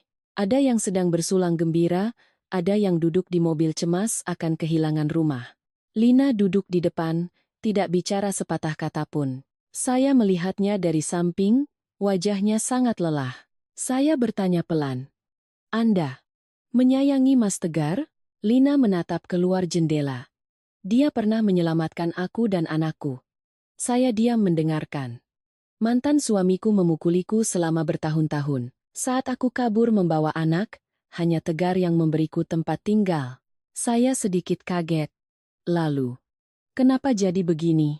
Lina tersenyum sedih. Orang miskin itu mudah sekali percaya pada uang. Kalimat itu pelan, tapi terus terngiang di kepala saya. Mobil berhenti di depan sebuah bengkel kecil dekat pelabuhan. Langit sudah mulai gelap, bau oli bercampur dengan bau ikan yang menyengat. Seorang kakek tua yang sedang menambal ban berhenti bekerja saat melihat Lina. Sudah datang, Neng? Lina mengangguk. Kuncinya. Pak. Kakek itu melihat sekeliling, lalu menyingkap sebuah tirai di bagian dalam. Cepat ambil. Saya mengikuti masuk. Di belakang bengkel ada sebuah ruangan kecil yang gelap. Lina membuka sebuah lemari besi tua di sudut, di dalamnya ada sebuah tas travel hitam. Ia menariknya keluar perlahan. Jantung saya berdebar kencang. Lina membuka resletingnya. Di dalam bukan uang, melainkan tumpukan dokumen. Puluhan bundel surat utang, perjanjian arisan, daftar anggota, dan sebuah buku catatan biru yang sudah usang. Begitu melihat buku itu, Lina berhenti. Tegar mencatat semuanya di sini. Saya membuka sembarang halaman. Semuanya adalah catatan detail kemana uang mengalir. Siapa yang meminjam, siapa yang menyetor, siapa yang dibayar, bahkan ada nama-nama yang ditandai karena sudah terlalu dalam terjerat. Semakin saya baca, semakin saya merinding. Ini bukan lagi sekadar arisan kecil. Ini adalah sebuah jaringan yang saling mengikat. Tiba-tiba Lina merebut selembar kertas dari dalam tas. Wajahnya pucat pasi. Saya melihatnya. Itu adalah akta jual beli rumah. Nama penjual. Hartini. Punggung saya terasa dingin. Ibuku belum pernah menandatangani ini. Lina menggeleng cepat. Aku tidak pernah melihat ini. Saya merebutnya untuk melihat lebih saksama. Tanda tangannya memang goresan kasar, tapi sangat mirip dengan tanda tangan ibu mertua saya. Saya langsung teringat Dini pernah memalsukan tanda tangan kami. Darah saya terasa dingin. Tepat pada saat itu, dari luar terdengar suara rem mobil yang berdecit, diikuti oleh suara pria yang berteriak, mereka di dalam. Suara langkah kaki yang berlari di luar bengkel membuat jantung saya nyaris berhenti. Lina langsung merebut tas dokumen, memasukkannya kembali ke lemari, dan membanting pintunya. Belum sempat saya bereaksi, tirai di luar sudah disibak dengan kasar. Pria berkaus hitam dan dua pria asing masuk, diikuti oleh pria berperut buncit yang wajahnya merah padam. Ketemu juga kalian. Tatapannya langsung tertuju pada tas hitam di tangan Lina. Saya refleks berdiri di depannya, bicara baik-baik. Minggir, Mbak Kirana. Saya tertegun. Pria berkaus hitam itu tahu nama saya. Dia menyeringai. Kalian pikir kami tidak tahu apa-apa? Saya merinding. Sejak kapan mereka menyelidiki sampai sejauh ini? Lina memeluk erat tas itu. Di dalam tidak ada uang. Tidak ada uang ya surat-surat. Sini. Pria berperut buncit maju selangkah. Kamu pikir kamu masih punya hak? Suasana di ruangan kecil itu begitu pengap hingga suara kipas angin tua di langit-langit terdengar jelas. Kakek pemilik bengkel hanya mengintip dari luar, tidak berani ikut campur. Saya tahu, satu orang saja kehilangan kendali. Semuanya akan kacau. Tepat pada saat itu, ponsel Lina berdering. Ia melihat layar dan wajahnya pucat. Tegar. Semua orang terdiam. Lina mengangkat teleponnya. Di seberang sangat bising. Sepertinya masih di rumah sakit. Suara seorang pria yang lemah terdengar terbata-bata. Jangan, serahkan buku itu. Lina membuang muka, matanya memerah. Mas, tenang dulu. Ada orang di belakang semua ini. Begitu kalimat itu selesai, panggilan tiba-tiba terputus. Seluruh ruangan hening. Saya menoleh ke Lina. Apa maksudnya? Ia berdiri membeku sejenak, lalu menggeleng. Aku tidak tahu, tapi tatapannya jelas menyembunyikan sesuatu.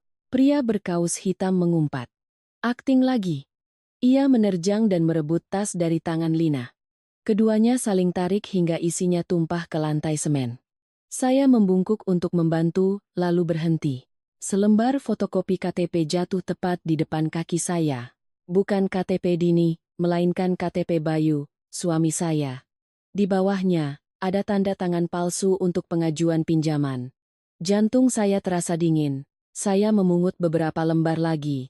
Ada juga berkas pinjaman atas nama Bayu dengan nilai hampir 300 juta rupiah. Tanggal pengajuannya adalah 3 hari yang lalu.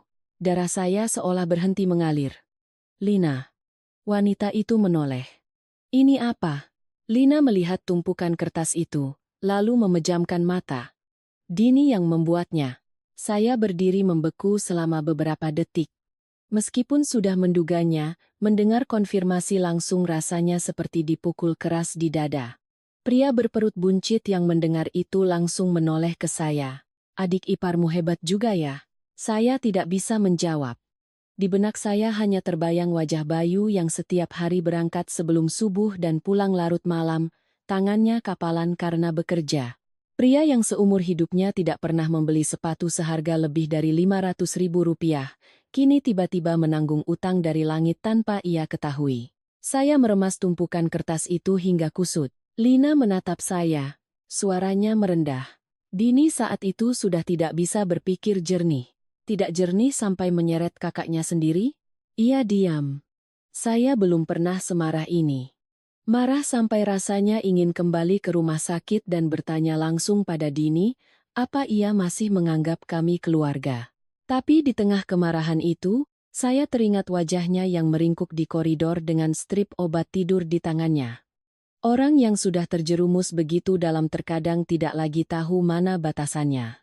Pria berkaus hitam membungkuk dan mengambil buku catatan biru itu. Lina mencoba merebutnya. Jangan dibuka. Kenapa? Takut? Ia membuka buku itu dengan kasar. Halaman-halaman awal penuh dengan nama dan angka. Tapi di tengah-tengah, ia tiba-tiba berhenti. Saya melihatnya. Sebuah nama dilingkari dengan tinta merah. Bapak S. Tanpa nama lengkap, tanpa alamat, hanya ada satu catatan di sampingnya, jangan sampai ketahuan. Wajah pria berkaus hitam itu berubah. Saya melihatnya dengan jelas. Ia cepat-cepat membalik beberapa halaman lagi, lalu menutup buku itu. Lina menatapnya tajam. Kamu kenal orang ini? Kenapa wajahmu pucat? Pria berperut buncit juga mulai curiga. Siapa itu? Pria berkaus hitam itu membentak. Mana aku tahu. Tapi sikapnya sangat berbeda. Tidak ada lagi arogansi, hanya ada kegugupan orang yang baru saja menyentuh sesuatu yang berbahaya. Di luar, langit sudah benar-benar gelap. Suara ombak dan deru truk di jalan raya bercampur menjadi satu. Suasana di ruangan kecil itu semakin berat. Tiba-tiba ponsel saya berdering. Bayu. Saya berjalan keluar untuk mengangkatnya. Kirana. Suaranya terdengar panik. Ada apa, Mas? Dini menghilang. Saya membeku. Apa? Tadi dia bilang mau ke kantin beli minum, sampai sekarang tidak kembali. Tangan saya terasa dingin. Sudah dicari? Sudah keliling rumah sakit. Saya berbalik masuk. Dini tidak ada di rumah sakit. Lina langsung berdiri. Hilang berapa lama? Lebih dari 20 menit. Ia mengumpat pelan. Saya melihat reaksinya dan hati saya mencelos. Kamu tahu dia kemana? Kan? Lina terdiam sejenak. Mungkin. Kemana? Pelabuhan Tua. Saya mengerutkan dahi. Kenapa? Ia menatap lantai. Tegar pernah menyembunyikan uang di sana. Semua orang langsung berlari ke mobil. Mobil putih itu melaju kencang melewati jalanan pesisir yang sudah ramai oleh lampu. Di sepanjang jalan, warung-warung makan mulai penuh. Tapi di dalam mobil, tidak ada yang bicara. Saya duduk di belakang, hati saya panas seperti terbakar. Jika Dini benar-benar pergi ke tempat itu, artinya ia masih berpikir untuk menyelesaikan semuanya sendirian. Dan orang seperti dia, saat putus asa, sangat mudah berbuat nekat. Begitu mobil berbelok ke jalan kecil menuju Pelabuhan Tua, saya melihat bayangan Dini dari kejauhan. Ia berdiri di ujung dermaga, rambutnya berkibar ditiup angin laut, langit yang mulai gelap, membuat sosoknya terlihat kecil dan sendirian. Saya membuka pintu mobil dan langsung berlari. Dini, anak itu terlonjak. Di tangannya, ada sebuah kantong plastik hitam yang menggembung. Lina juga berlari di belakang saya, wajahnya pucat. Kamu sudah menemukannya? Ya? Dini tidak menjawab. Angin laut bertiup sangat kencang. Berikan padaku, kata saya pelan. Anak itu menggeleng. Aku akan selesaikan sendiri. Selesaikan bagaimana? Ia tersenyum, senyum yang sangat aneh. Senyum yang begitu lelah hingga membuat saya merinding. Mungkin kalau aku hilang, semua akan selesai. Kamu gila. Dini menatap lurus ke lautan yang gelap di depannya. Aku di sini hanya menyusahkan semua orang. Belum sempat saya maju, dari belakang terdengar teriakan Lina. Dini, jangan buka kantong itu. Tapi sudah terlambat. Anak itu merobek kantong plastik itu. Di dalamnya bukan uang, melainkan tumpukan fotokopi KTP, akta kelahiran, dan surat utang dari puluhan orang, dan di paling atas, ada sebuah foto yang sudah sangat tua. Pria yang berdiri di samping Lina di dalam foto itu bukanlah Tegar, melainkan pria berkaus hitam yang kini berdiri di belakang kami. Angin laut meniup foto-foto itu hingga beterbangan. Tidak ada yang bisa bicara selama beberapa detik pertama. Pria berkaus hitam itu membeku, matanya terpaku pada foto tua di tangan Dini, wajahnya tegang seolah baru saja disiram air es. Lina yang pertama angkat bicara. Sudah kubilang jangan dibuka. Dini berbalik. Kakak sudah tahu dari lama, kan? Lina menggigit bibirnya. Tegar menyimpannya untuk berjaga-jaga. Pria berperut buncit merebut foto itu. Ini apa? Dalam foto, Lina masih sangat muda. Di sebelahnya adalah pria berkaus hitam, dan di sampingnya lagi adalah Tegar. Mereka bertiga berdiri di depan sebuah kedai kopi, tersenyum lepas. Di belakang foto, ada tanggal dari hampir 8 tahun yang lalu. Saya menoleh ke pria berkaus hitam, yang ternyata bernama Kien. Anda kenal mereka? Dia tidak menjawab. Dini tertawa kering. Anda bukan penagih utang biasa. Kien melangkah maju. Sini? Anak itu mundur. Tidak, Dini. Suara Kien merendah, untuk pertama kalinya tidak lagi mengancam. Tapi justru itu yang membuat saya merinding. Lina mengepalkan tangannya. Sudah sampai sejauh ini. Apalagi yang mau disembunyikan? Kien berbalik padanya. Sudah kubilang diam. Biar kamu bisa terus menyeret orang lain? Pria berperut buncit mulai mengerti. Ia menatap Kien dengan waspada. Sebenarnya kamu siapa? Di Pelabuhan Tua, ombak menghantam tiang-tiang kayu yang lapuk. Beberapa perahu nelayan di kejauhan menyalakan lampu kuning di tengah kegelapan. Kien berdiri diam untuk waktu yang lama, lalu tersenyum sinis. Tahu banyak untuk apa? Saya melangkah maju. Setidaknya kami harus tahu siapa yang telah menjerumuskan keluarga kami. Ia menatap saya sejenak. Di matanya tidak ada lagi arogansi, hanya ada kelelahan yang aneh. Akhirnya ia menghela napas. Nama saya Kien. Dini mencengkeram kantong plastik itu. Anda dulu satu komplotan dengan Kak Lina dan Mas Tegar. Kien tidak menyangkal. Pria berperut buncit mengumpat. Jadi kalian semua satu sarang? Tidak juga. Lina tertawa sedih. Awalnya kami hanya jualan online. Kien menatap ke laut. Setelah pandemi, semua orang terlilit utang. Suasananya menjadi suram. Kalimat itu sederhana, tapi sangat nyata. Setelah masa-masa sulit, banyak orang mencari cara apapun untuk mendapatkan uang. Ada yang berhasil, ada yang tergelincir. Kien melanjutkan dengan nada datar. Tegar kenal dengan beberapa kelompok peminjam. Lina pintar bicara, aku yang menagih. Jadi Anda spesialis mengancam orang? Kien menatap saya. Kalau tidak kulakukan, aku yang akan diancam. Mendengar itu, hati saya terasa berat. Ternyata di balik penampilannya yang garang, ia juga hanya orang yang terperangkap dalam utang lain. Dini angkat bicara. Tapi Anda tahu kami tidak mungkin bisa bayar. Kien tersenyum sinis. Waktu kamu memalsukan tanda tangan kakakmu, apa kamu pikir dia sanggup bayar? Anak itu langsung terdiam. Saya melihat bahunya sedikit bergetar. Memang paling sakit jika orang lain mengatakan kebenaran yang coba kita hindari. Lina mendekati Dini. Berikan tasnya. Apalagi isinya? Daftar anggota arisan. Kenapa harus disembunyikan? Lina terdiam sejenak. Karena banyak orang penting yang terlibat. Kien menyalakan rokok. Sebaiknya jangan dibuka lagi. Kenapa? Tanya saya langsung. Ia menatap saya lama, lalu menjawab pelan, ada orang yang tidak seharusnya disentuh. Kalimat itu langsung mengingatkan saya pada nama Bapak S. di buku catatan biru. Saya bertanya lugas, siapa Bapak S? Wajah Kien langsung berubah. Jangan tanya. Tidak ada hubungannya dengan masalah ini. Keluarga saya sudah terseret sejauh ini dan Anda bilang tidak ada hubungannya? Kien terdiam. Pria berperut buncit maju dan merebut kantong dari tangan Dini. Biar kulihat. Ia menumpahkan semua isinya. Fotokopi KTP, surat utang, dan daftar arisan beterbangan di lantai dermaga yang berbau amis. Lalu ia berhenti. Sebuah fotokopi sertifikat rumah jatuh. Nama pemiliknya tertera jelas, Hartini. Punggung saya terasa dingin. Itu adalah surat rumah ibu mertua saya. Tapi yang lebih mengejutkan adalah stempel notaris di bagian bawahnya. Saya merebutnya. Tanggal pengesahannya adalah 2 minggu yang lalu. Tangan saya gemetar. Ibuku tidak pernah ke notaris. Lina mendekat dan wajahnya pucat. Tidak mungkin. Kien merebut kertas itu dari tangan saya. Wajahnya kaku. Dini berdiri membeku, seolah tidak bisa bernapas. Saya berbalik padanya. Apa lagi yang kamu lakukan? Anak itu menggeleng cepat.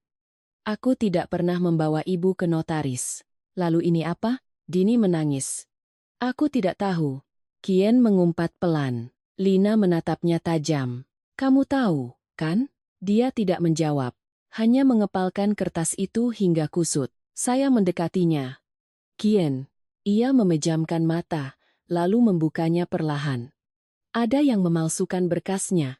Siapa? Ia menatap lurus ke laut. Bapak S. Udara seolah membeku. Pria berperut buncit mengerutkan dahi. Sebenarnya siapa Bapak S itu? Kien tersenyum getir.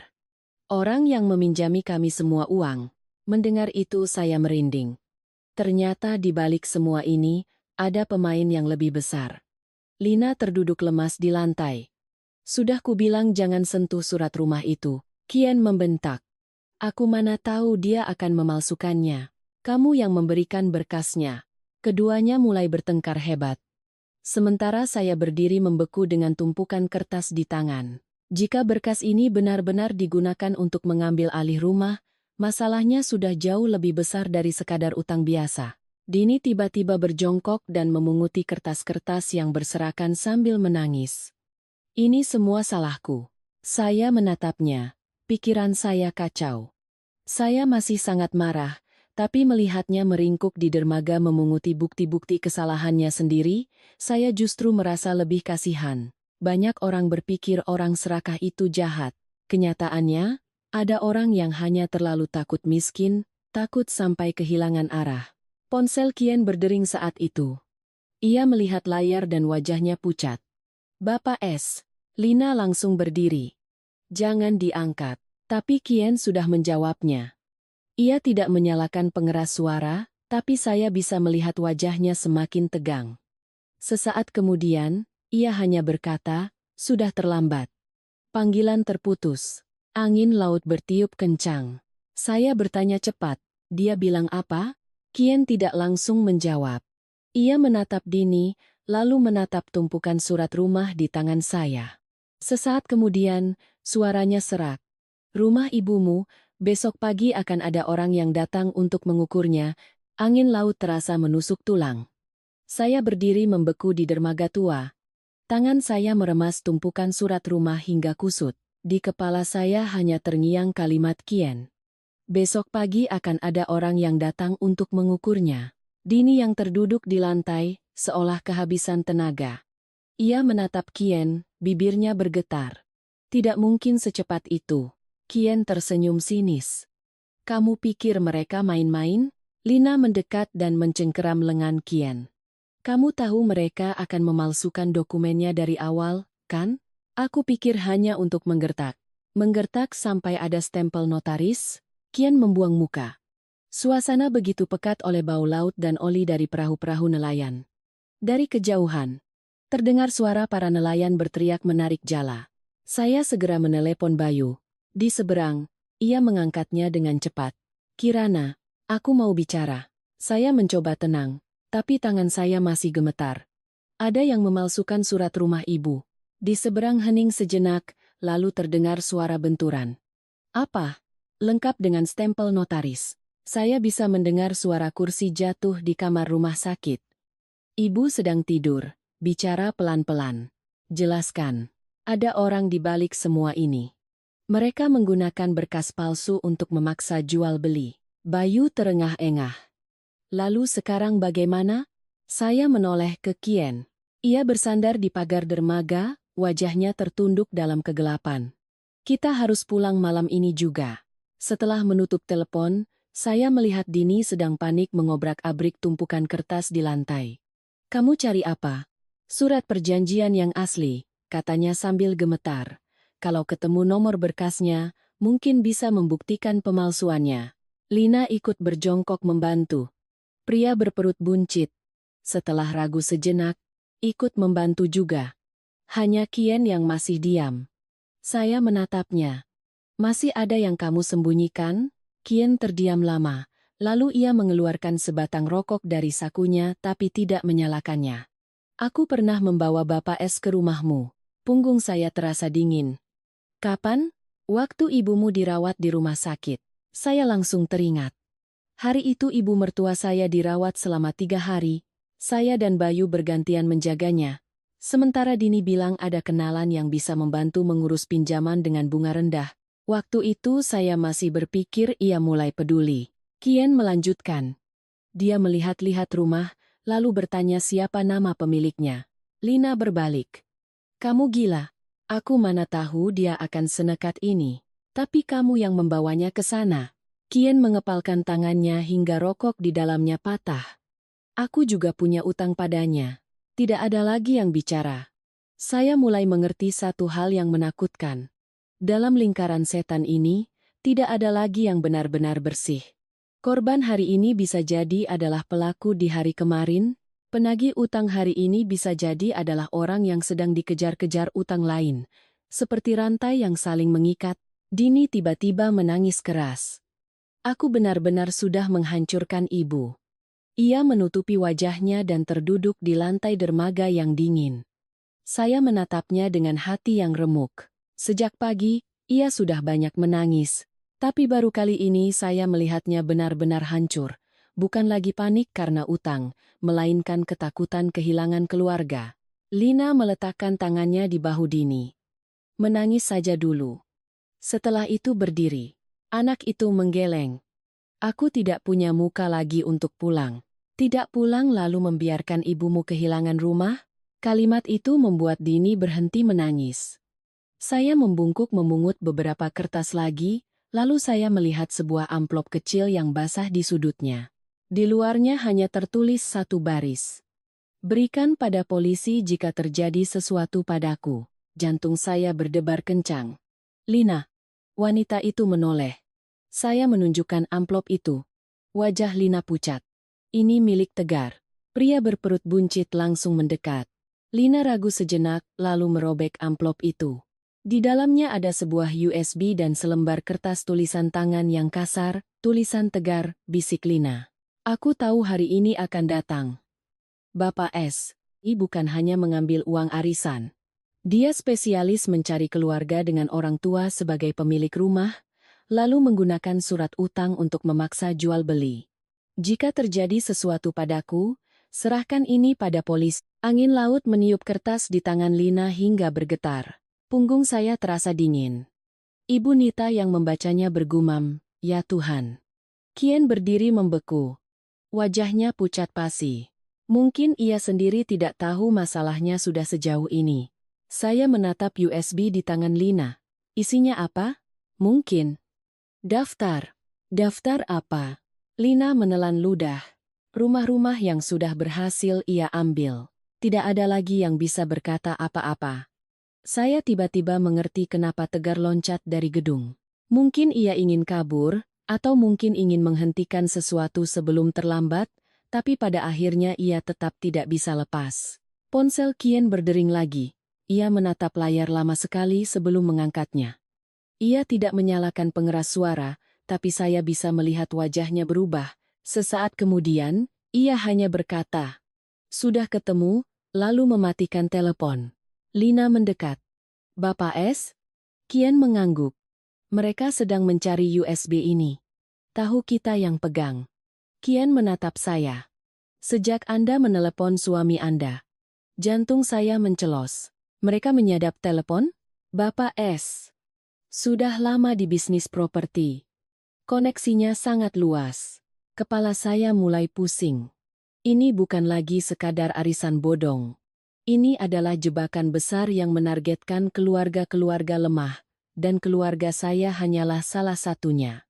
Dini melonjak berdiri. "Kita ke polisi." Kien menahannya.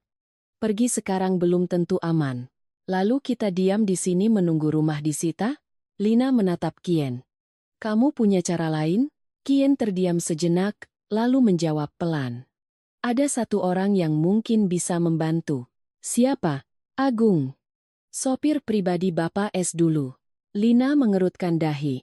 "Dia kan sudah lama menghilang. Dia sedang bersembunyi di Lampung." Saya bertanya cepat. "Apa yang dia tahu?" Kien menatap lautan yang gelap. "Dia yang sering membawa berkas-berkasnya." Pria berperut buncit menendang tiang kayu di dekatnya. "Sebenarnya sudah berapa banyak keluarga yang kalian hancurkan?"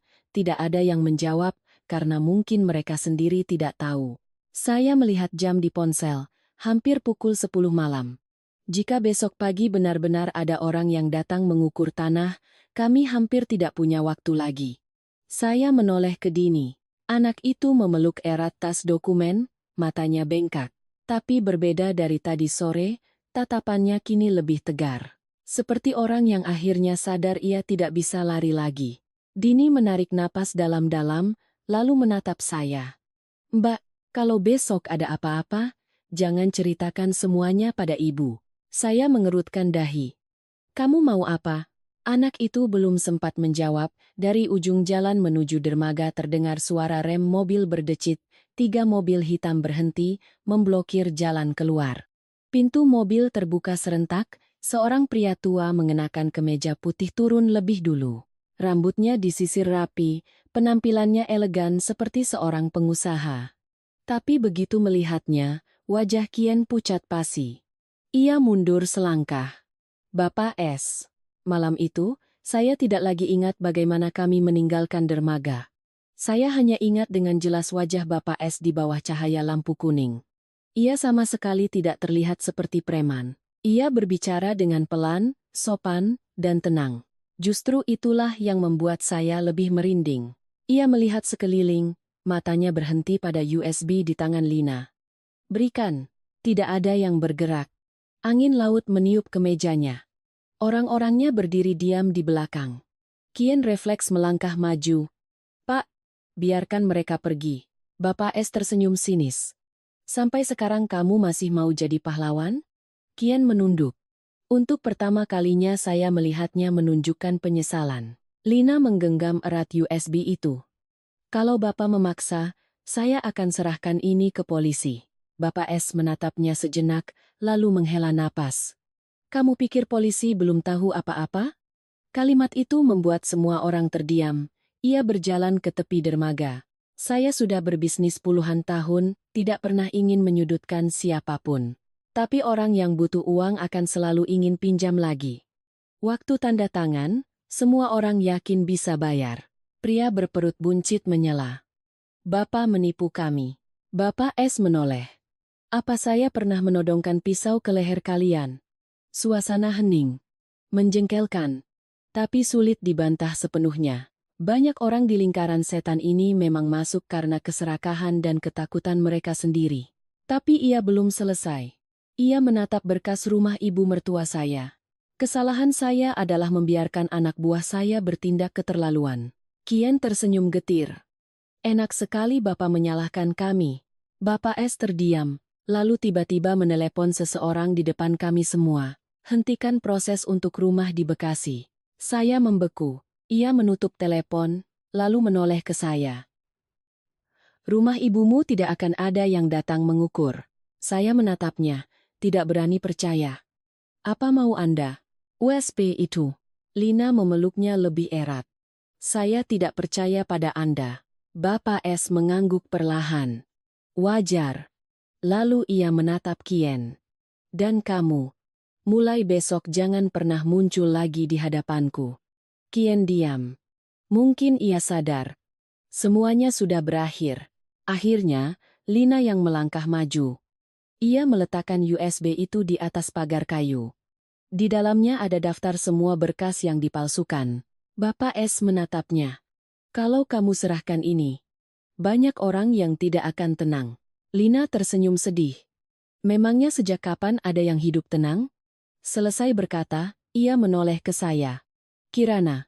Saya menatapnya. Kalau kamu masih mau percaya padaku sekali lagi, kita ke kantor polisi bersama. Saya menatapnya lama, lalu menatap Dini. Anak itu berdiri di belakang, matanya bengkak, rambutnya acak-acakan. Sejak Bapak S muncul, ia nyaris tidak bersuara. Tidak ada lagi perlawanan atau keinginan untuk kabur, yang tersisa hanyalah kelelahan. Saya tiba-tiba teringat malam pertama semua ini dimulai, saat Dini datang membawa buah-buahan dan tersenyum ceria. Saat itu saya hanya curiga. Sekarang saya pikir, mungkin saat itu ia sudah sangat ketakutan dan mencoba menarik kami semua pergi berlibur dengan harapan bisa menyelesaikan semuanya sebelum terlambat. Hanya saja, semakin ia berjuang, semakin ia menyeret semua orang ke dalam.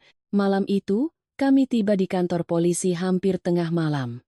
Semua dokumen, daftar, dan berkas palsu diserahkan. Bapak S tidak melawan. Ia duduk diam di ruang pemeriksaan sampai pagi, wajahnya menua drastis hanya dalam beberapa jam. Lina dengan proaktif menjelaskan seluruh skema arisan itu. Ibu Nita dan pria berperut buncit juga memberikan keterangan. Tidak ada yang bisa mendapatkan kembali seluruh uang mereka, tapi setidaknya, semuanya berhenti sebelum lebih banyak keluarga hancur. 3 hari kemudian, ibu mertua saya keluar dari rumah sakit. Ia pulang dalam diam. Gang kecil di depan rumah masih sama, hanya saja tatapan para tetangga sudah berbeda. Ada yang kasihan, ada yang penasaran, ada yang pura-pura membeli sayur hanya untuk menguping. Ibu mertua saya tidak berkata apa-apa. Ia hanya duduk diam di teras, menatap pot bunga kertas peninggalan almarhum suaminya. Dini, sejak pulang, nyaris tidak pernah keluar kamar. Ia menjual motornya, menarik seluruh dana asuransinya, lalu diterima bekerja sebagai akuntan di sebuah pabrik kayu di pinggir kota. Setiap bulan, seluruh gajinya ia berikan pada ibunya. Suatu malam, Saat saya sedang menata meja makan, Dini keluar membawa sebuah kaleng biskuit tua. Di dalamnya ada beberapa gepok uang yang diikat karet. Ini untuk Mas Bayu dan Mbak Kirana. Bayu mengangkat kepala. Simpan saja. Kamu lebih butuh. Tapi, sudah kubilang simpan. Dini berdiri diam, matanya berkaca-kaca. Bayu mengambil sepotong ikan, meletakkannya di piring ibunya, lalu berkata perlahan, uang hilang masih bisa dicari. Yang penting kita semua masih ada. Seluruh meja makan hening. Ibu mertua saya menoleh ke putri bungsunya. Lain kali, jangan menyembunyikan apa-apa lagi. Dini menunduk dalam-dalam. Iya, Bu. Saya melihat pemandangan itu. Tenggorokan saya tercekat. Ada keluarga yang tidak pandai mengucapkan kata sayang. Mereka bertengkar, saling menyalahkan, kadang saling menyakiti. Tapi di saat benar-benar diambang kehilangan, yang mereka pegang erat pada akhirnya tetaplah keluarga. Beberapa bulan kemudian, kasus arisan itu selesai. Bapak S harus membayar ganti rugi untuk beberapa berkas palsu. Kian berhenti total dari pekerjaannya dan pulang kampung membantu adiknya beternak ikan. Lina tetap di Anyer, merawat Tegar setelah operasi terakhirnya. Kami tidak pernah bertemu mereka lagi. Hidup perlahan kembali normal. Hanya Dini yang paling banyak berubah. Ia tidak lagi sehemat dulu. Kadang ke pasar, ia membeli buah untuk ibunya, tanpa perlu menatap papan diskon terlalu lama. Pernah sekali saya bercanda. Wah, sudah tidak pelit lagi ya? Dini yang sedang mencuci piring tertawa. Sekarang aku sadar, Mbak. Masih bisa duduk makan bersama seperti ini saja sudah untung besar. Kalimat itu ringan, tapi membekas di hati saya. Suatu sore menjelang Lebaran, kami sekeluarga duduk di teras membuat ketupat. Ibu mertua mengawasi panci besar, sesekali mengingatkan Dini, agar tidak mengikat daunnya terlalu longgar. Anak itu sambil bekerja sambil menggerutu. Ibu lebih teliti dari juri MasterChef. Ibu mertua tertawa. Kalau tidak teliti nanti ketupatnya ambiar, kamu nangis lagi. Bayu yang duduk di sebelahnya, ikut menimpali. Dia sudah terlalu banyak nangis tahun ini. Biarkan saja dia hidup tenang. Seluruh teras tertawa. Tawa yang sangat sederhana, tapi setelah semua yang terjadi, rasanya begitu hangat.